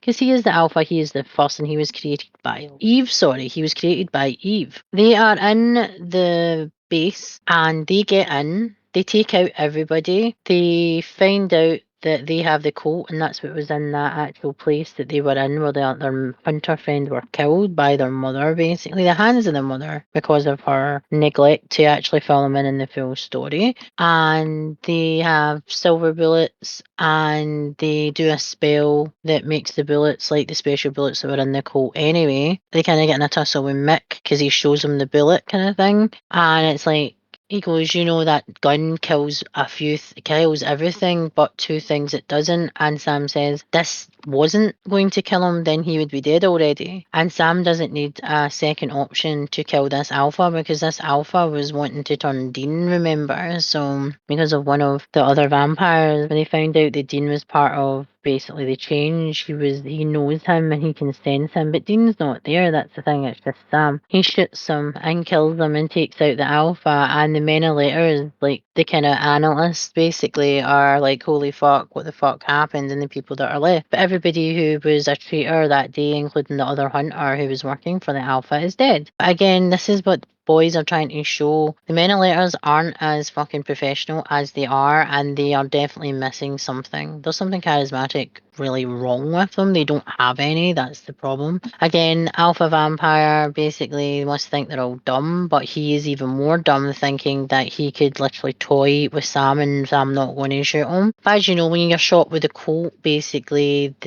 you are dead instantly from the shot. You don't get to pass go again. That's what happened with that episode. Mick is so sad, and he's obviously traumatized, as he is the brains and not the fighting type. Dean says they are adults. If they don't like what their mother is doing, they will just have to get used to it. Alpha vampire is now dead, and the vampire and the hunter, for betraying everyone, well, he's been taken to a man of letters black site for his crimes, which usually means that there is no getting out anytime soon. And once they're finished with them, after getting information out, they tend to kill them, and not very nice either, and they probably don't deserve it either, so good riddance. Episode 15, Someone Else Between Heaven and Hell. Men of Letters recap again on what they are trying to do and what they are trying to accomplish. Them being underprepared, even the Men of Letters, we are seeing distrust and disloyalty after everything that has happened. Everyone is dispensable, and no one is even worth saving, fighting for or dying for. It seems the hunters fight against good and evil, Crowley and his secret prisoner, the baby and Lucifer, a couple in the woods around a fire, and she finds a ring, and there's a hellhound This episode's about a hellhound getting out and actually just wreaking havoc. Crowley doesn't think that he has anything to do. It's not one of his hellhounds. We find out that Ketch has a whistle that Crowley uses, like a dog whistle that's only for a hellhound, and goes after this girl. And this girl hasn't got a soul, like contract or anything like that. Ketch is just, again, a dickhead, and he's trying to play every side just so he can get what he needs, and the men of letters can get what they want. So basically, whatever they can get at any cost whatsoever, they will do. And that's what they have been doing, and Ketch has been doing as well. He's not just been cleaning up, he's also been part of the manipulation with Mary and the boys and everything else. Apparently, Dean at this point had Ghoul, Wraith, and Siren in his hair all over him. Sam wants him to go for a shower, change his underwear as he smells, and well, he needs some Dettol and a wire brush, it seems like. Lucille was on display in this episode, and if you're not aware of who Lucille is the baseball bat with the barbed wire around it that the actor who plays Daddy Douchebag, he is in The Walking Dead, and his bat is called Lucille, and they talk about how the dad likes it, so they're kind of like tying the dad's character from Walking Dead, which has nothing to do with Supernatural, into the Supernatural universe. Like, he took something from Supernatural to The Walking Dead, which again just depends. Walking Dead was a bit shite, to be honest. Started off with a good concept and basically kind of got derailed with shitty writing, but doesn't everything. Again, there's a dick measuring contest with fucking wingspan, again with Lucifer. Apparently Lucifer is going to peel off Crowley's skin and eat his soul, but it's messy, but he is just going to do it anyway. Again, petty brother squabbles in this episode again. Sam wants to see the best in the mother, he wants his mother back. Dean knows that his mother did some bad things, is basically blaming Sam for basically being gullible as fuck, as per usual. Don't drink the Kool-Aid, Castiel, they lie. It's all about Joshua. Castiel's family is the Winchesters. They forgive, they love, they treat him as part of the family and a seat at the table. Because apparently the angels are trying to find this Nephilim baby so they can destroy the mother and the baby. And they're using Castiel, as they do, giving Castiel what he wants to hear. He wants to be able to go back home. So they are manipulating Castiel the way the men of letters are manipulating their mother. A lot of manipulation going on. Lucifer Freeman killed one of the demons with all the demands, and then the other minion said, "Take me, devour me," and Lucifer responds with, "Now you made it weird." That made it weird, really? Yeah. Make hell great again, really. I think that slogan is just far too much, don't you think? Crowley is mimicking Dean and ripping the piss out of him. Dean is predictable and Crowley is soft, apparently. Winchester, man, pain. Crowley is funny. Maybe I have rubbed off all over you. I want this, Crowley. Make it so. Blaming yourself for the death of someone, you had no control over it, but she believes her lies to be with him instead of breaking up with him. Ramsay, again, trashing the Impala. They end up taking out Ramsay. When Crowley comes back, Lucifer is on his throne. Apparently he said he's always been 2 steps ahead, and then he does the penis measuring thing when he puts the wingspan out. No, what I said was, I'm 10 steps ahead, and then he snaps his fingers, and Lucifer's in agony. He's hurting him. Make me your dog, I make you my slave. Warded with runes from the cage, the vessel is the prison, not the chains. Those were decorative, apparently, to make him feel like he was chained up. But no, Crowley is that type you want in your team. He's slick, which is sneaky, and he is, well, what you want as a sassy one. He basically has lots of tricks up his sleeve because people have fucked him over the years, and he holds a fucking grudge, and he's in there for the long game. He will literally, like I said, Digon is looking after or trying to basically manipulate the mother of the child, and Kelly, and basically trying to be there when no one is there and says she'll be the only one be able to protect her, kind of thing. She's telling her that basically all the things she wants to hear, and then she starts to say horrible things that when the baby comes out, he'll use you, you're only a vessel, blah blah blah, then I can be his mother. Now, the baby can hear everything. Now, a regular baby can hear voices in its mother's voice, so therefore they know their mother's voice after they're born. So just think of a Nephilim of an archangel. He'll be able to hear his mother, and he'll be able to hear his mother in distress. I mean, he'll be hearing Dagon say shit to his mum. Do you really, really think that he's going to allow Dagon to actually do anything to his mother that's actually helping him come into this world? No. Is he fucked? So we work with people we don't trust every day, he said. If Sam wants to give them a shot, fine. But then if it gets iffy, we bail, and that's Dean to Sam when they take Mick's offer. Mick is on the phone, BFF. Ladies drink for free. Now, this is an episode where they're recapping a lot of things to do with Claire Novak. Claire Novak is the biological child of Castiel's vessel, Jimmy Novak, and she now lives with Jodie and Alex. I mean, she's supposed to be at university, and she's not. She's hunting. Mick goes on this, and Mick actually sees hunting from the boys' point of view, family, and how people don't need to die just for the sake of it. Right. There's a guy who's a werewolf, and he's attracting young lassies to come to the bar he works in, and he's trying to make his own pack because his pack was taken out by people with fancy toys. Who does that sound like? The Menilators? Yes, Menilators have been taken out. Werewolf packs, vampire packs, and pretty much every single pack that you can think of, because they're trying to rid the world, or America, sorry, of demons and monsters, because they are trying to make the world a better place. Are they though? Because what happens when there is no monsters? What the fuck are they supposed to do? The Menilators are basically librarians with fancy toys, and that's it. So who the fuck knows? A girl is killed. A girl is bitten, and her brother is killed. Mick actually kills her in the hospital because he sees her eyes have changed, and everything starts to heal. A mother loses both her children because he has to kill her, because it's in their rules that nothing is basically left. And if there is anything that could tie the Menilators to a supernatural or a death, then everybody has to die, and that's how they've portrayed it in the full season. So this has happened, and then he's scratched by the girl. You have to be bitten instead of scratched, but technically if you were scratched or bitten or anything sort of injury, in my honesty, you would be, because all movies are different if you're scratched or if you're bit. You don't need to be bit, you could be scratched, and the DNA and stuff like that. But again, things change and they don't stay on the same page. But Mick takes her out. He lies to the boys because he's basically they put the boys in a fancy hotel, which is a 3-star hotel compared to like the motels they usually stay at, and like kind of Claire ends up getting attacked by the guy, and she starts to turn. Now, we know that there's a cure for vampirism. It was their grandfather who had a cure for it. No one else knew about it. But now they know. But apparently the Menilators had a study of trying to reverse werewolf or lichen, basically. But they tried it in rats, and apparently there was only it's like 1 in 8 rats survived, but the humans died extremely painful deaths as they were going through the change, because they were going through the change, your body's adapting and being heightened during the cycle of becoming a lichen, which is a werewolf. So your body has to adapt, and it's incredibly painful, and you get used to it over time. When you change during a full moon, because it's usually about a week during the full moon cycle that you start to change. So your body does adapt, and your body obviously adapts and becomes more wolf than human. But to reverse that, then your body would have to go through trials physically and mentally of changing to just become human. So it goes through a lot of trauma before it would actually be human, and that's what kills people, is the transformation back to becoming 100% human and not part lichen. But they do the test on Claire, and he watches how the boys will do anything for Claire, because Claire's like a little sister to them.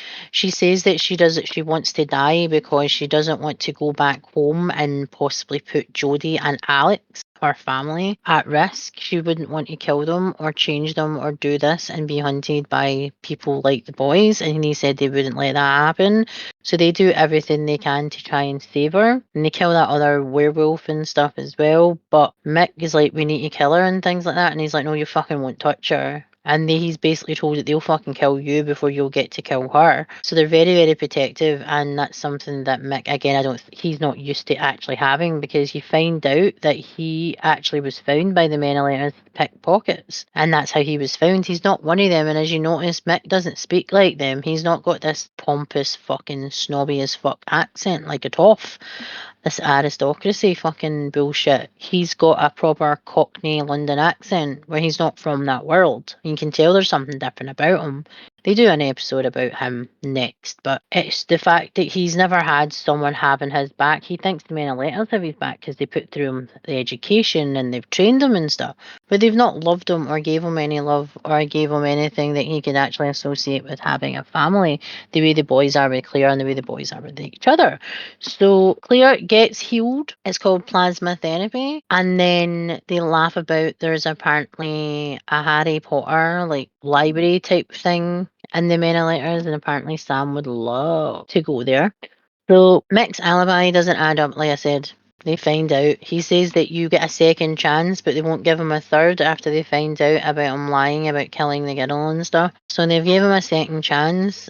Sam would give you more chances, but Dean definitely not. This is like new for him. So Claire goes through all these tribulations and then she's healed. But then she promises that she's going to go to university and she's going to do everything that Jodie had wanted her to do. And she was going to stop and she was going to try and be a more smart hunter or phone them or phone Jodie. She admits she's been hunting alone and she knows Jodie should know.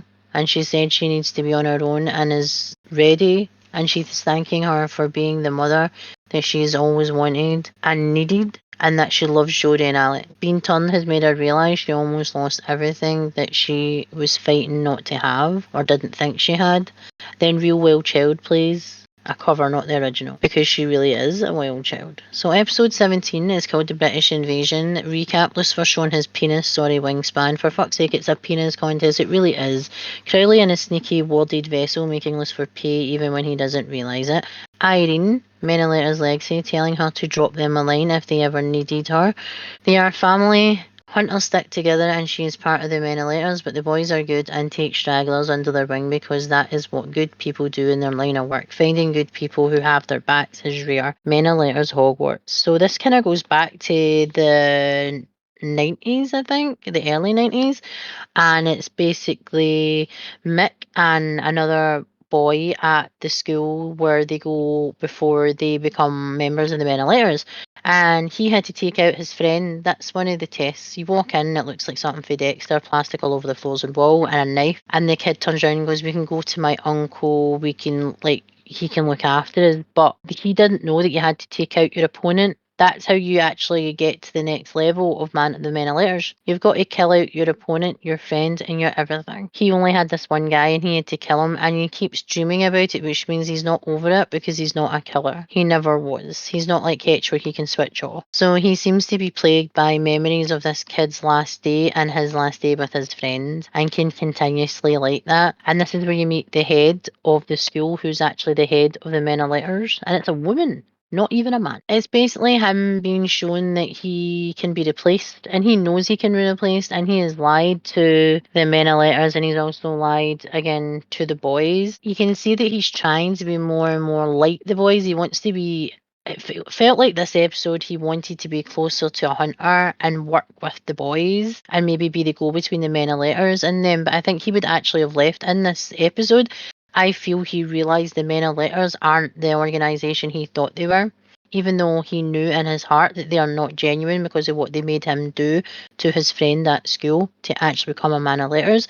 And he felt like he was obligated to do these things because they saved him from being homeless and being a thief. Because he stole a coin that was cursed and they obviously helped him, but they seen that he had potential, that they could use him because of his wily ways. He felt guilty, he felt like he had to, he felt like he was obligated to help them because they helped him, and yet he becomes collateral damage in this. So basically they find Kelly in this episode and they bring in another Man of Letters who keeps going on about how he's the top of his class. He's never fucking fought a day in his life, by the way. He basically is like Lady Tunt. He's there in a suit and all he does is fucking talk shite and you have to fucking do exactly what he says even though he doesn't know anything about the physical part of being a hunter or a Man of Letters. What happens here is Ellen ends up trying to shoot Digon and she shoots that guy, and because you've shot a Man of Letters, even though she's a legacy because her mother was a member of the Men of Letters and they died, and she died basically because of a siren, and that's why she's dead. And they said, I'll I'll deal with this. Mick goes to shoot her, and Dean's like, what the fuck are you doing? Both Sam and Dean are like, what the fuck? He goes, she has to die. She took out one of us. She has to die. And Dean's like, no, you let us fucking deal with this. So they send her away, and she goes, I didn't mean it. I didn't mean it. And she goes, no, we know you didn't. It's what happens in the field. Sometimes accidents happen. He shouldn't have been there in the first place. But Diagon gets away, and basically, well, so does the baby. And Eileen is on the run now. Lucifer is again getting called a dog. He's getting called Lucy. Castiel is still missing at this point. The code demands otherwise. PTSD again, back to the past. Sam is trying to tell him he has to listen to himself and not listen to what the Menolators want. Snoo, and it was invigorating, apparently. That's Ketch and Mary have sex. Ketch is already attached to Mary, but she tells him that it was only sex. And you see his face because he sees something in her that he is, and that's why he's connected to her, yet he wants her. And that's what he says to the women many letters. It's like he wants her to himself, and he'll do anything to keep her with him, even if that means taking out her kids, and making her basically his. Mary was for John and not for Ketch. John was her true love, and Ketch is just good sex, apparently. She is sad because she took a life, and Sam signs it's a mistake, and he consoles her. They have a connection, I think, because he lost his mother as a baby, and so did she. They have so much in common. Diagon just told Kelly she won't survive the birth as the baby is Nephilim, and it's too painful, and they take everything to get there, including the mother's life. And this is not just any Nephilim, as we keep saying. Boss Lady is here, and again, that's Dr. Hess. Elders have brought her in to fix a problem with Ketch being there. It never is a good sign if he's just literally waiting there. She's a cunt and I hate her. Hunters are dogs. Mr. Davies, you give them an order and they obey. That's how it works. Do they? Do they actually obey? Of course not. So this Eileen will be found and killed in ordinance with the code, and the Winchesters, they will be investigated and then executed. If they are found guilty, no. They are guilty of association by the Menelaers. I hope Dr. Hetz's neck shites a jaggy one that burns on the way out, because she's a bit of a cock. Mick sticks up for himself and talks about everything Sam and Dean have done because of what is right. Lady Tunty McTuntface only wrote what she thinks, what you want to hear in many letters, and now that she knows because she is a rogue officer, she's wanting to come back. Their code is what seems to set them above the monsters and the hunters and everyone else, and anyone not a part of their elitist society, which is based on lies and hatred. It's very much a dictatorship, which again is similar to what it is today. Us versus them. Mick says he has obeyed and he was a minor, but now he is a man, and now that his choice to do the right thing, meaning he isn't seeing the Menelator's code as the right way, and in that moment, Ketch pulls out a gun and shoots him in the back like a coward he is. I literally shouted no, even though I knew Ketch is the only there to kill. He's not there for intelligence, he's only there to be the hammer to drop, because Dr. Hess doesn't do anything for her fucking self. She doesn't like getting her hands dirty. She's a fucking bitch. Well, I hope you both you fucking get decimated by the boys or by your own. I don't really care. Poor Mick. I actually liked him because he looked like he was going to be different compared to the rest of the Menelaers, and he probably would have jumped on side Winchester and done stuff much more for the greater good. And again, in supernatural fashion, they kill off the ones you become attached to, and then it's over. It was literally in for 6 episodes, and then they killed him. Eileen is gone, and the boys talk about what happened, and they have the Colt. Dean, welcome back, sweetheart, which is referring to the Colt. This is what he says to the Colt when he is holding it in his hands, as they went through hell and back in time to get this and bring this back, and for it to be stolen by Bella and then lost many times. Well, she is back where she belongs, with the boys. Their mission to recruit American hunters has failed. No shit. Ketch is walking around the table looking at his cowardly handiwork. Mick's body hunched over the desk and blood everywhere, and not even showing any sort of motion or remorse for taking a fellow Menelator's life at all. Short-lived Mick Davies, and he was actually starting to show that he was better than the people involved, that they were not the right thing to be or to do, and that Sam and Dean were something that he wanted to be more like. The Menelators may have saved him from the streets as a child, but he knew he wasn't ever one of them, and it killed him in the end by trying to do what was right finally, and that he had no control over him anymore. So they took out the trash, and by that I mean they got Ketch to clean up their mess, as they don't get their hands dirty at all. Did you like Mick Davies? I did. I really did. How much is Ketch a dick right now?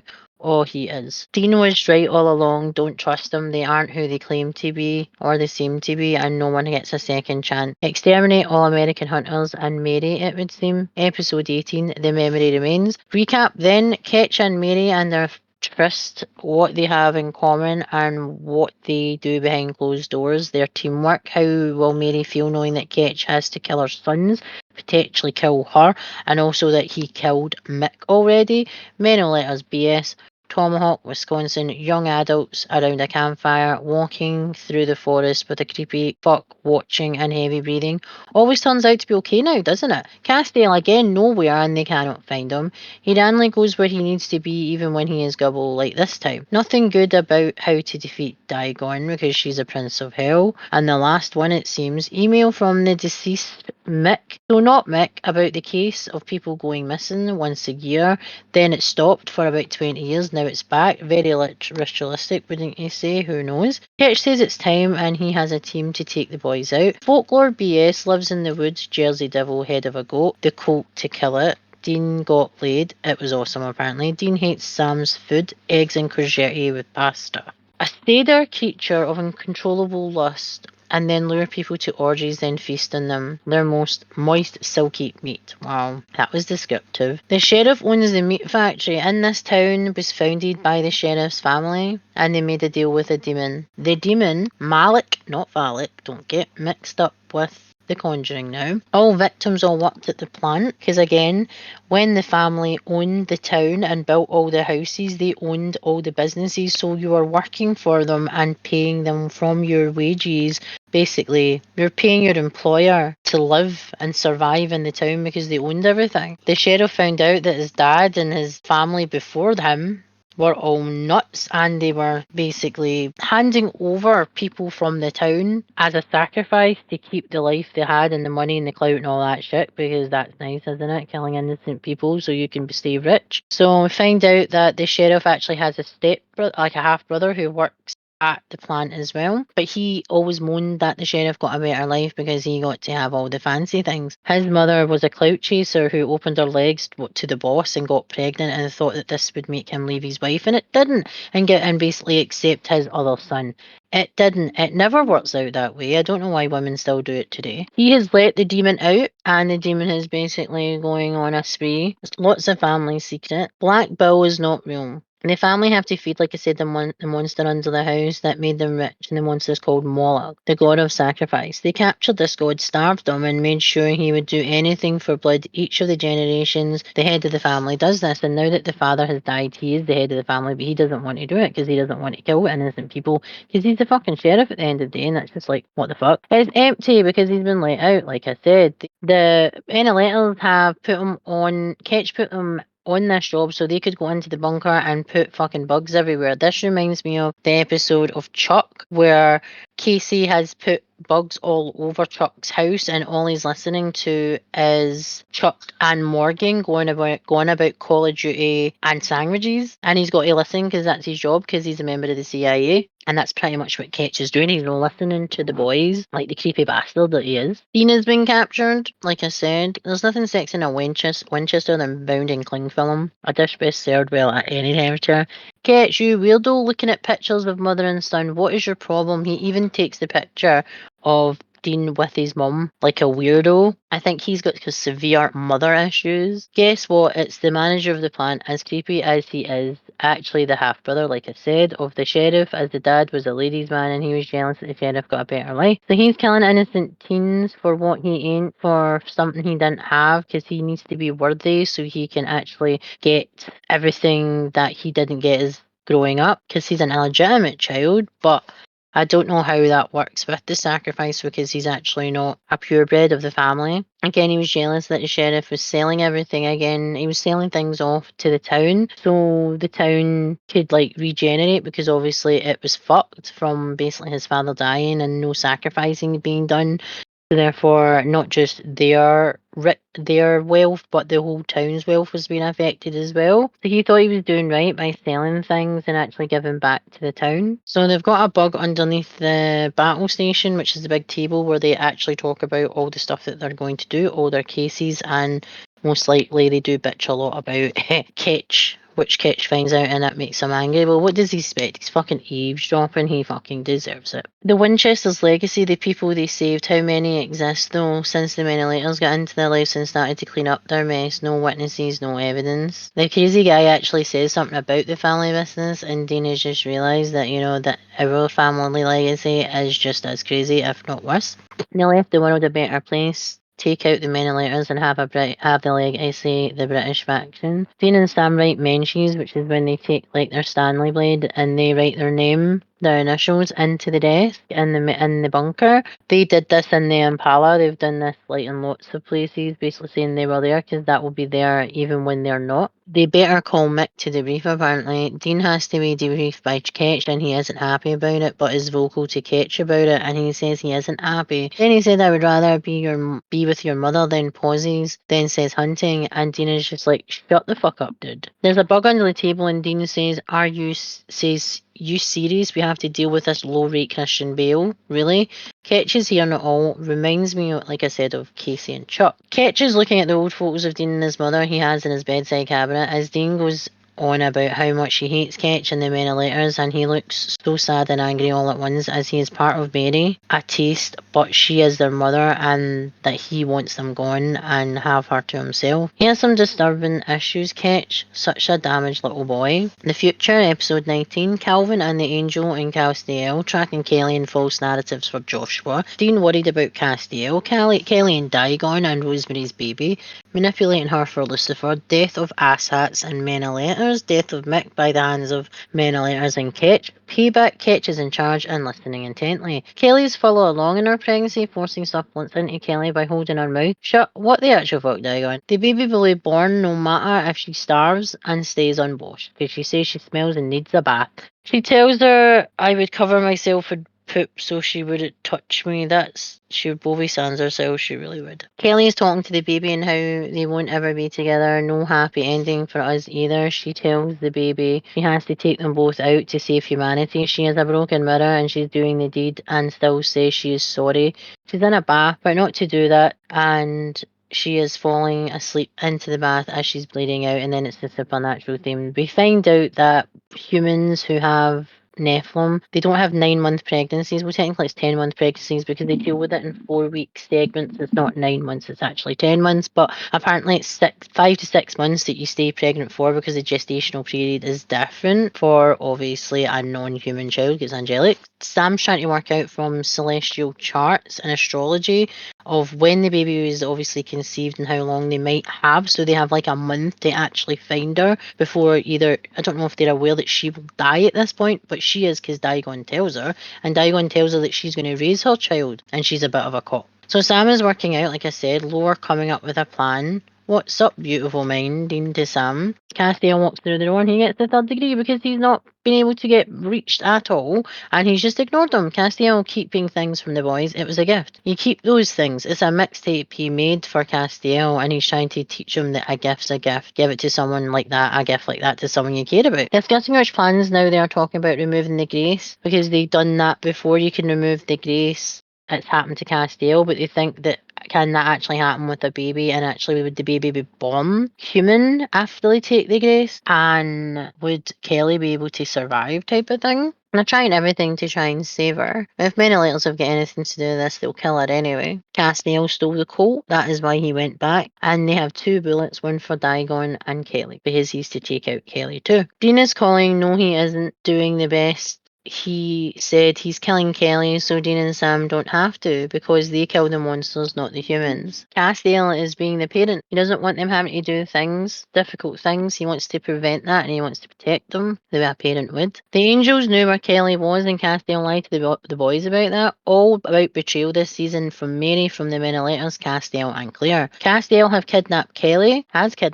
Lucifer is laughing that Castiel has him, the purse dog of the Winchesters, and he screeches, and it was a horrible noise. Digon torturing Calvin, the angel who's been manipulating Castiel.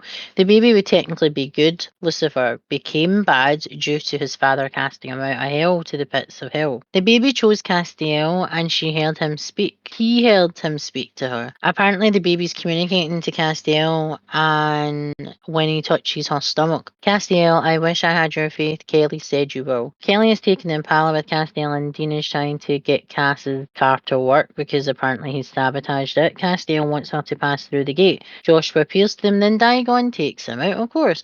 No coat as he gave it back. Cass and Diagon fighting. She destroys the coat just by holding it. It melts in her hand because it can kill her. Seriously, guys, why did you have to show up with a weapon that kills everything and there's only one person who can destroy it is the Prince of Hell, which we didn't even know that it was capable of? Kelly holds Castiel's hand and then her eyes glow and they both use the power of Cass and the baby to defeat Diagon, and she goes up in smoke screaming. She fucking deserves it. She was being totally abusive towards Kelly when she was in her pregnancy, so she deserves everything she gets. Their eyes both glow gold. It's not actually, Castiel's eyes don't glow like that. It's kind of bluish colour. So this is actually the combination of a Nephilim, of Lucifer's, and a human that glows that colour. Not evil, kind of like Sam, and innocent. Castiel knows Dean. Castiel, thank you for coming to fight for us, to the boys. The child must be born with all its powers, and he has faith. We have to go. Castiel to the boys. You have to trust me. And then Castiel apologises for putting them to sleep, where he touches them and then he just they put him to sleep. Then they can leave without fighting and they can go in peace and prepare for the baby's birth without anyone knowing where they are. He didn't tell me, he showed me. The future Castiel, referring to the baby. Now, episode 20. Twigs and Tyne and Tasha Baines. Now, this is a recap to the first episode of Dad's on a Hunting Trip. He hasn't been back in a few days, and they are so young looking. Then, taking care a few witches and hunters.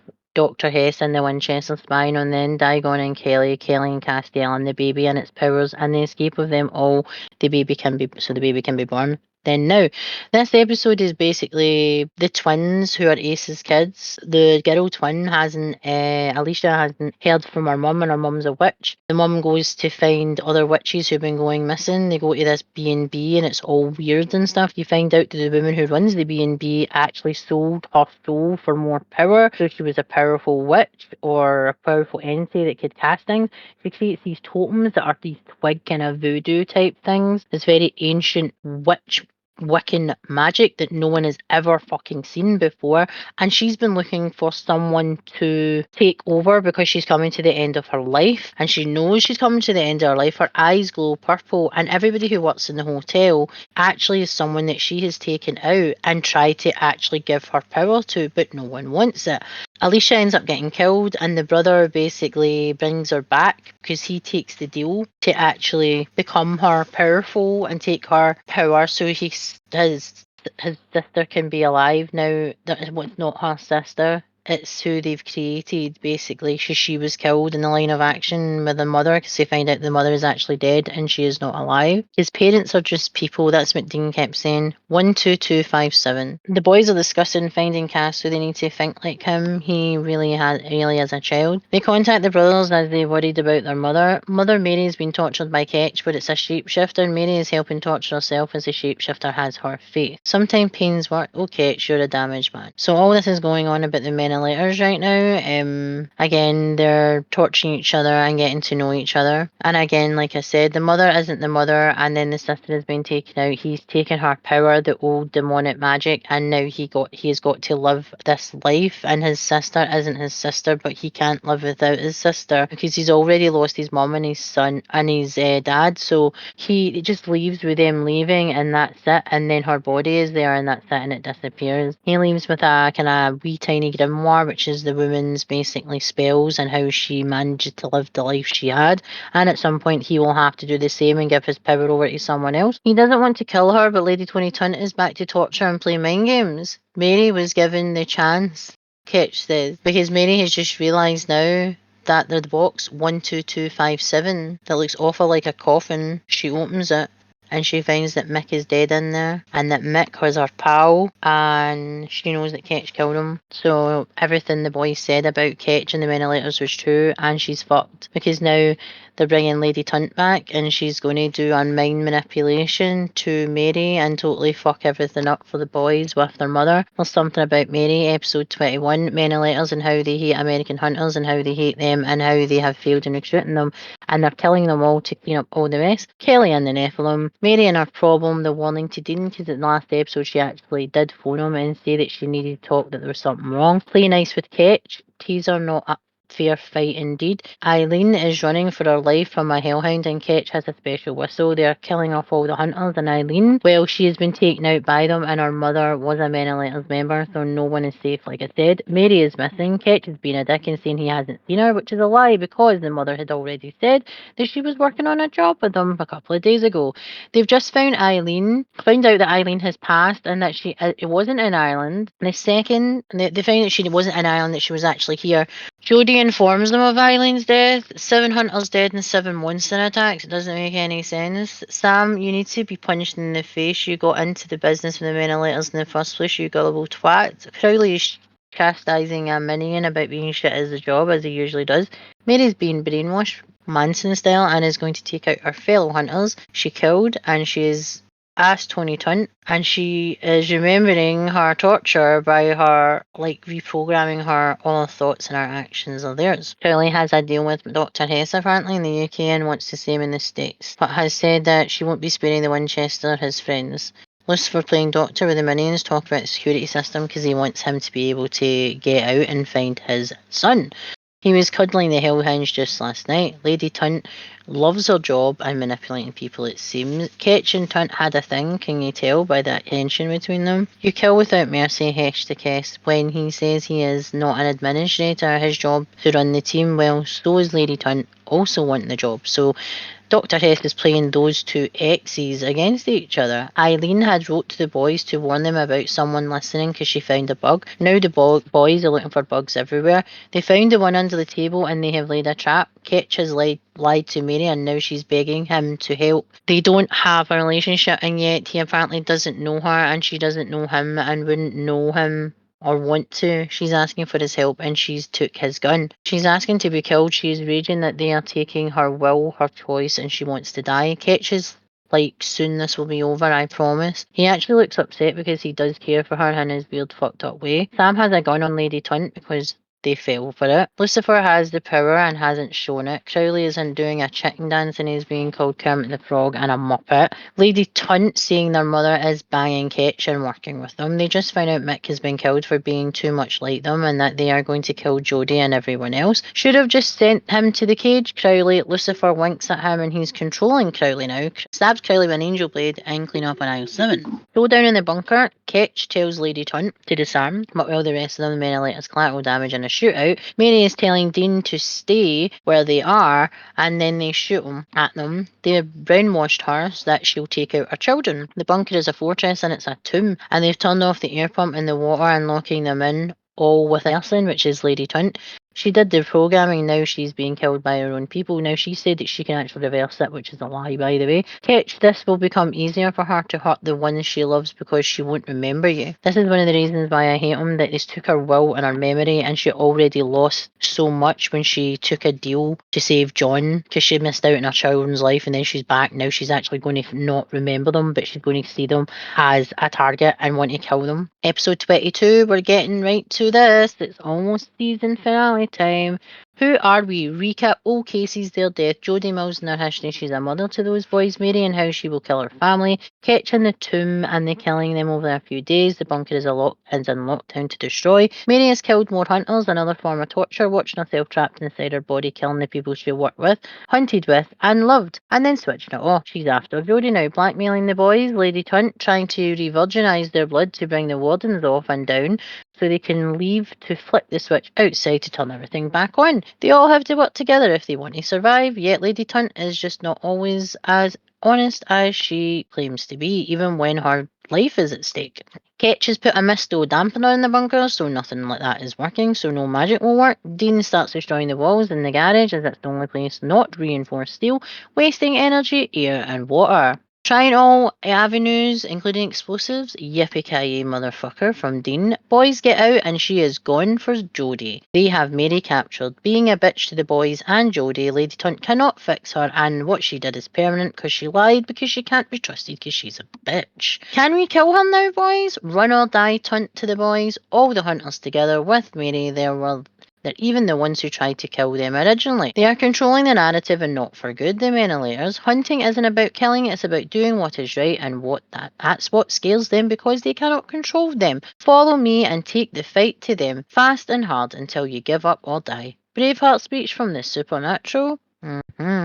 Sam, where did this come from? Fake. Dr. Hettis. Speech was shit. You are going down, you bitch. So Dean, Tunty and Mommy all together in the bunker, and Ketch knows as she has a tracker. Tunty wants to see her son again and asks for a head start. Should she? No, she shouldn't. Her son should realise that she is a cunt. Prepare for war. It's coming, men of letters. Performing a reversal. And do we trust her? No, creating a physical link. Definitely not. Anything could be in those syringes. Would you trust her to stick anything in you? Would have fuck. Sammy, wee chubby baby, and their mother, and she is making Dean his lunch. Wee boy Dean is telling her to come with him, and she's ignoring him like because she's been reprogrammed, she won't remember that memory as she does. How it started this season and how it ends completely the same. Dean and his love of pie. Dean says to his mother in her head, I hate you. You lied to me. I was a kid.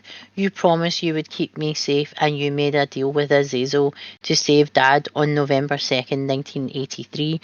All yellow eyes came into Sammy's room because of your deal. You left us alone because Dad was a shell, his perfect wife, our perfect family. Gone, and I had to be more than a brother and a father and a mother to keep him safe, and that wasn't fair, and he couldn't do it, and you don't know what that was like. They killed the girl that he loved. He got possessed by Lucifer. They tortured him in hell, and he lost his soul, all because of you. All of it was because of you. They are both crying, I hate you, and I love you because I can't help it. Because you're my mom, and I understand as I have had to make deals to save the ones I love more than once, and I forgive you. I forgive you for all of it, everything, and the other side of this, we can start over. Okay, you, me, Sam, we can get it right this time, but I need you to fight. Fight and really look at me and see me, Mom. I need you to see me, please. Mary, Dean, Mom. Then they wake up and Tunty's been killed by Ketch, and now Dean and him fight. This ends with me ending you, Ketch to Dean. They fight and then Ketch is down. Mary shot Ketch. I knew you were a killer. You both are. Ketch the Winchesters. He has just saw Lucifer in surveillance photos and he is dead. The devil is looking for Kelly and Castiel. Unstoppable force. You need us, Dr. Hess. Pass. And then Jodie takes out Hess as a protector, and how a good mother should at all costs take out the threat to her family. Building explosives. Mary admitting her faults, leaving them, working with the Menelaers. She's trying to make things right. Being with her kids and everything they had gone through, she couldn't take it. Who we are. We kicked ass. We saved the world, all because they became Sam. What if he can't forgive me? Then Sam says, you don't have to be scared of me. Family reunion in chaos. There is always some light at the end of a very dark tunnel. Episode 23 recap. We are in finale territory, people, where we flash back to everything we have seen, everything we have lived through, watching the Winchester save the universe over and over again, the struggles, the pain, the heartache, the ones we've lost along the way, and the ones we know we will lose. We never know when will be the last time we will see them again, or if this is the end. Let's do it. Let's sit back, discuss the last episode of season 12, and reflect on the things that have happened and what is yet to come.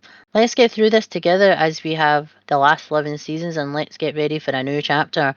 What should we expect? What lies in front of us? Carry on. It's the season 12 finale, everyone. Let's get comfy.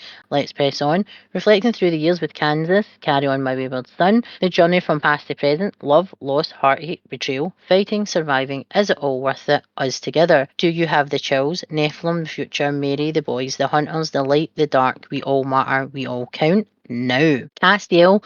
Lovely scenery, a little house by the water. She is building a nursery She's building nursery furniture and losing it, as we all do, because it tends to be a lot of furniture. It's got really shitty instructions. We've all been there. It's stressful. It's annoying. Castiel said he would actually do it for her because he'd probably do it magically. She's like done a mural on the wall with alphabet and stuff, and it's the baby's name is Jack, and Jack is her father's name, and she's naming the baby after her dad. Kelly's upset as she knows after she gives birth her body will die, because this is what happens when you give birth to Nephilim. Your body cannot handle it, and he is the Nephilim of an archangel, so they have no idea how this will work. Panic over, Crowley isn't dead, all is well. Before Rowena and Lucifer answer, 74 childbirth books look. Everybody poops. Castiel, this is true. It's because he buys a whole load of fucking nappies, and apparently was getting looked at funny because he literally bought all the nappies in the shop, which are diapers to Americans, but we just call them nappies. Every time Kelly touches something, she's giving off some grace, it seems. This is basically a tracker for Lucifer to be able to hit. He can sense his baby, but that's helping the fact that the baby is so close that it's a signature of the baby, and he can find them easier, but she doesn't know she's doing it, and neither does Castiel at this point. Project Find the Problematic Angel. So a ripple has appeared that takes you to a dark place. Is this purgatory or another world? Holy shit, demons with horns and teeth, and Castiel is saved by someone. He says you. Kelly's recording herself to her unborn son Jack and how she loves him, and she will love him so much. And this is what kind of made me upset, because having a baby myself and being told you can't have kids is like a miracle. Everybody's kids like a miracle. So she's basically knows that she's going to die, and she's basically telling her son that she'll love him no matter what, and she doesn't regret having him because it will kill her. So he gets one video of seeing his mum talk about how much she loves him and how Castiel is going to protect him, basically. But does it always go to plan? Does it fuck? Well, that was a contraction there. That crazy. I didn't feel mine until my son was ready to go back up and turn around. That's what I thought was funny, that obviously her contractions are amped up because of the baby being angelic. Crowley has shown up to the bunker and he's found out his mother is dead. He said it's funny because he always thought he would be the one that killed her. Crowley wanted the devil on a leash and win for a change, and he narrowly escaped death by rat. His focus of his job has ruled him, and he hates his job. He realised he's fighting for nothing. If a world-ending event, it's the flannel that will win, and he will make it worth their while, and he will seal the gates of hell because he is sick of being backstabbed by everyone. Now he's going to stab them in the fronts, backs and sides. So yeah, the King of Hell is sick of his minions moaning and not doing their fucking job. A big fuck you to them and everyone else, just monsters they would deal with and no demons. Plans and battle stations, and Crowley is bored. So Crowley has a demon blade in his hand as Dean doesn't trust him because of the Lucifer thing. Castiel took an online midwifery course. He's such a good guy, learning the skills to bring the baby here safely. Kelly thanks Castiel for everything. Castiel saw paradise when the baby showed him the future, and the baby seems to trust him from what Kelly has said. It's the Winchesters because they found the house they are at. He registered it in his vessel's name, like a dumbass. Castiel heals Dean, and he is so thankful he actually chuckled like he missed it. Castiel shows a ripple in space and time and how the baby is fucking with the universe, and the other side is a war zone and is alternative reality to what they live now. What, like Narnia? Dean, only Narnia, really? You only know about Narnia? The boys want to see it for themselves. An apocalypse world, the child opened it and he will close it when he's born. And your unborn baby God is your unborn baby God, as Dean says, you trust him. What the actual fuck? That can't be. Say it so. Oh my god, it's fucking Bobby. They've brought Bobby back, and he's like some crazy like military guy who apparently hates angels. A world they never save because they were never born. Childbirth. I don't want to see it. I've lived through this once. I don't need to see it again. Let me know. Let me know. Kelly, I am dying. Mary says, I know. Kelly, it's okay. Wouldn't you die for your sons? And Mary agrees and says, yeah. Peaches and cream in their world, apparently. This Bobby kills angels. Angel killing bullets, Dean. Awesome. Mary looks so sad as she knows Kelly is going to die, but at least she won't be alone. Mad Max World and Crowley. Hello, boys. Crowley is the answer to all our problems. Lucifer has appeared. He just wants to be baby daddy. Of course he does. A virgin in Jesus camp. Lol. Haha, Lucifer to Sam. He's just so funny. I absolutely love the actor that actually plays this version of Lucifer because he's so fucking funny. Boys, enough with the foreplay. Let's do this. Lucifer to everyone. Castiel down. Real mature as the brothers run away. Interesting, the boys go through the tear, and so does Lucifer, and now Crowley is going to help them again, apparently. Dean has the Bobby gun, which is the angel killing bullets, but again, it's different because he's an archangel and he's also Lucifer, so I'm not sure how it would work with him. This world, he cannot be harmed, it seems. 100 angel killing bullets gone, and Crowley is doing a spell at the same time, so they fight. Holy oil, it's party time. An ingredient, he needs a life. Surprise! Crowley with his raw sexual magnetism, I just cannot with him. And Lucifer in the worlds of Pam Sploosh. Bye, boys. And Crowley takes himself out. Yeah, I was devastated. Last push, you see golden lines in her face, and Kelly says, I love you. Then Mary on the ground. He just gets stabbed by Lucifer. Castiel, then he said, that was fun. Points for trying, super impressed. Enoki and Knuckle Dusters. Mary has just came down from where, obviously, Kelly was, and she's got her Enoki and Knuckle Dusters, and she starts fighting Lucifer, and she's proper going for it, and Mary says, I love you boys, and goes through the rip with Lucifer. Now they are both trapped in the apocalypse world. The baby is here, but Castiel is gone, Crowley is gone, Mary's in another world, and Dina's so very, very lost. Again, like the very first episode of this season. That was creepy. Kelly lying in bed, eyes wide open, petrified looking, but peaceful. Trauma, yes. Sam is looking for the baby who's called Jack, and it's fully grown. What the actual fuck? He smells, he looks like Bill Skarsgård, what the fuck? So, say it isn't so about Crowley. Is Crowley okay? I don't know. I haven't seen any more, so I wouldn't know. Have they done it again? Have they taken both men and killed them off, only to tease me with a different Bobby, while they took out the ever so cocky King of Hell? Say it isn't so. Mary leaving her boys, but for the greater good again. Will Dean get over all his loss? And is this it for Lucifer finally? What about Jack? How in the hell did he get out of Kelly's body being that size, a fully grown human, without ripping her in two? Is that why mothers die who carry Nephilim? They become dazed and confused and petrified all at once because of the sheer gargantuan size of that fully grown human waltzing out of your vagina. Holy fuck. I take it back, having a C-section, Kelly deserved a medal in her own heaven for taking one for many, many teams there. Did you enjoy season 12? Are you enjoying me getting a wee surprise as we get into the episodes I haven't seen before, as it's all brand new to me? We say goodbye to Mick, short but sweet. I could have had fun with him. Lady Tunt, but she deserved it. Ketch didn't see a dead body, so the jury is out on him. The men of letters have a lot of secrets, and well, I have a feeling he may come back because I want it so bad. Also, Crowley, what the actual fuck? Why did you do this to me? And what a shite way to die, by his own hand with an angel blade. Yes, angel blades can kill demons, and they can be wielded by anyone. Also, we found it out many seasons ago. Another wee tidbit heaven failed to share. All the hunters that the men of letters took out for the greater good, was that worth it?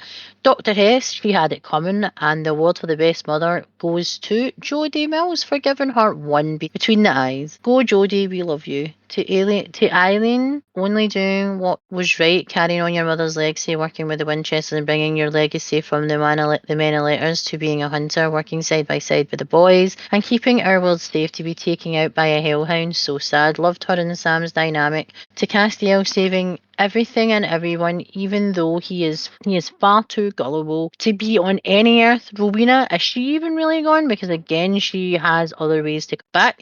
Vince Vincenti wanted to die, so Lucifer helped. The innocent victims dragged into the family business as collateral damage, killed by Ketch. The men and letter staff, who again killed by the lack of well training in their field. Whatever happened to Mary? Is this the end for her? Did Amara bring her back only to take her away from Dean again? What will season 13 bring? And how many lives can we save? How many can we bring back? Is this the end for all that we have lost this season and previous seasons? That was season 12, the breakdown, the discussion. What did you think? Let me know in the comments below. Your favourites, your loves, your hate, your everything in between. If you like content like this, remember to go check us out in Confessions from the Darkside social media platforms. Twitter, which is X, Instagram, Facebook, YouTube, Amazon Music, Spotify and Buzzsprout.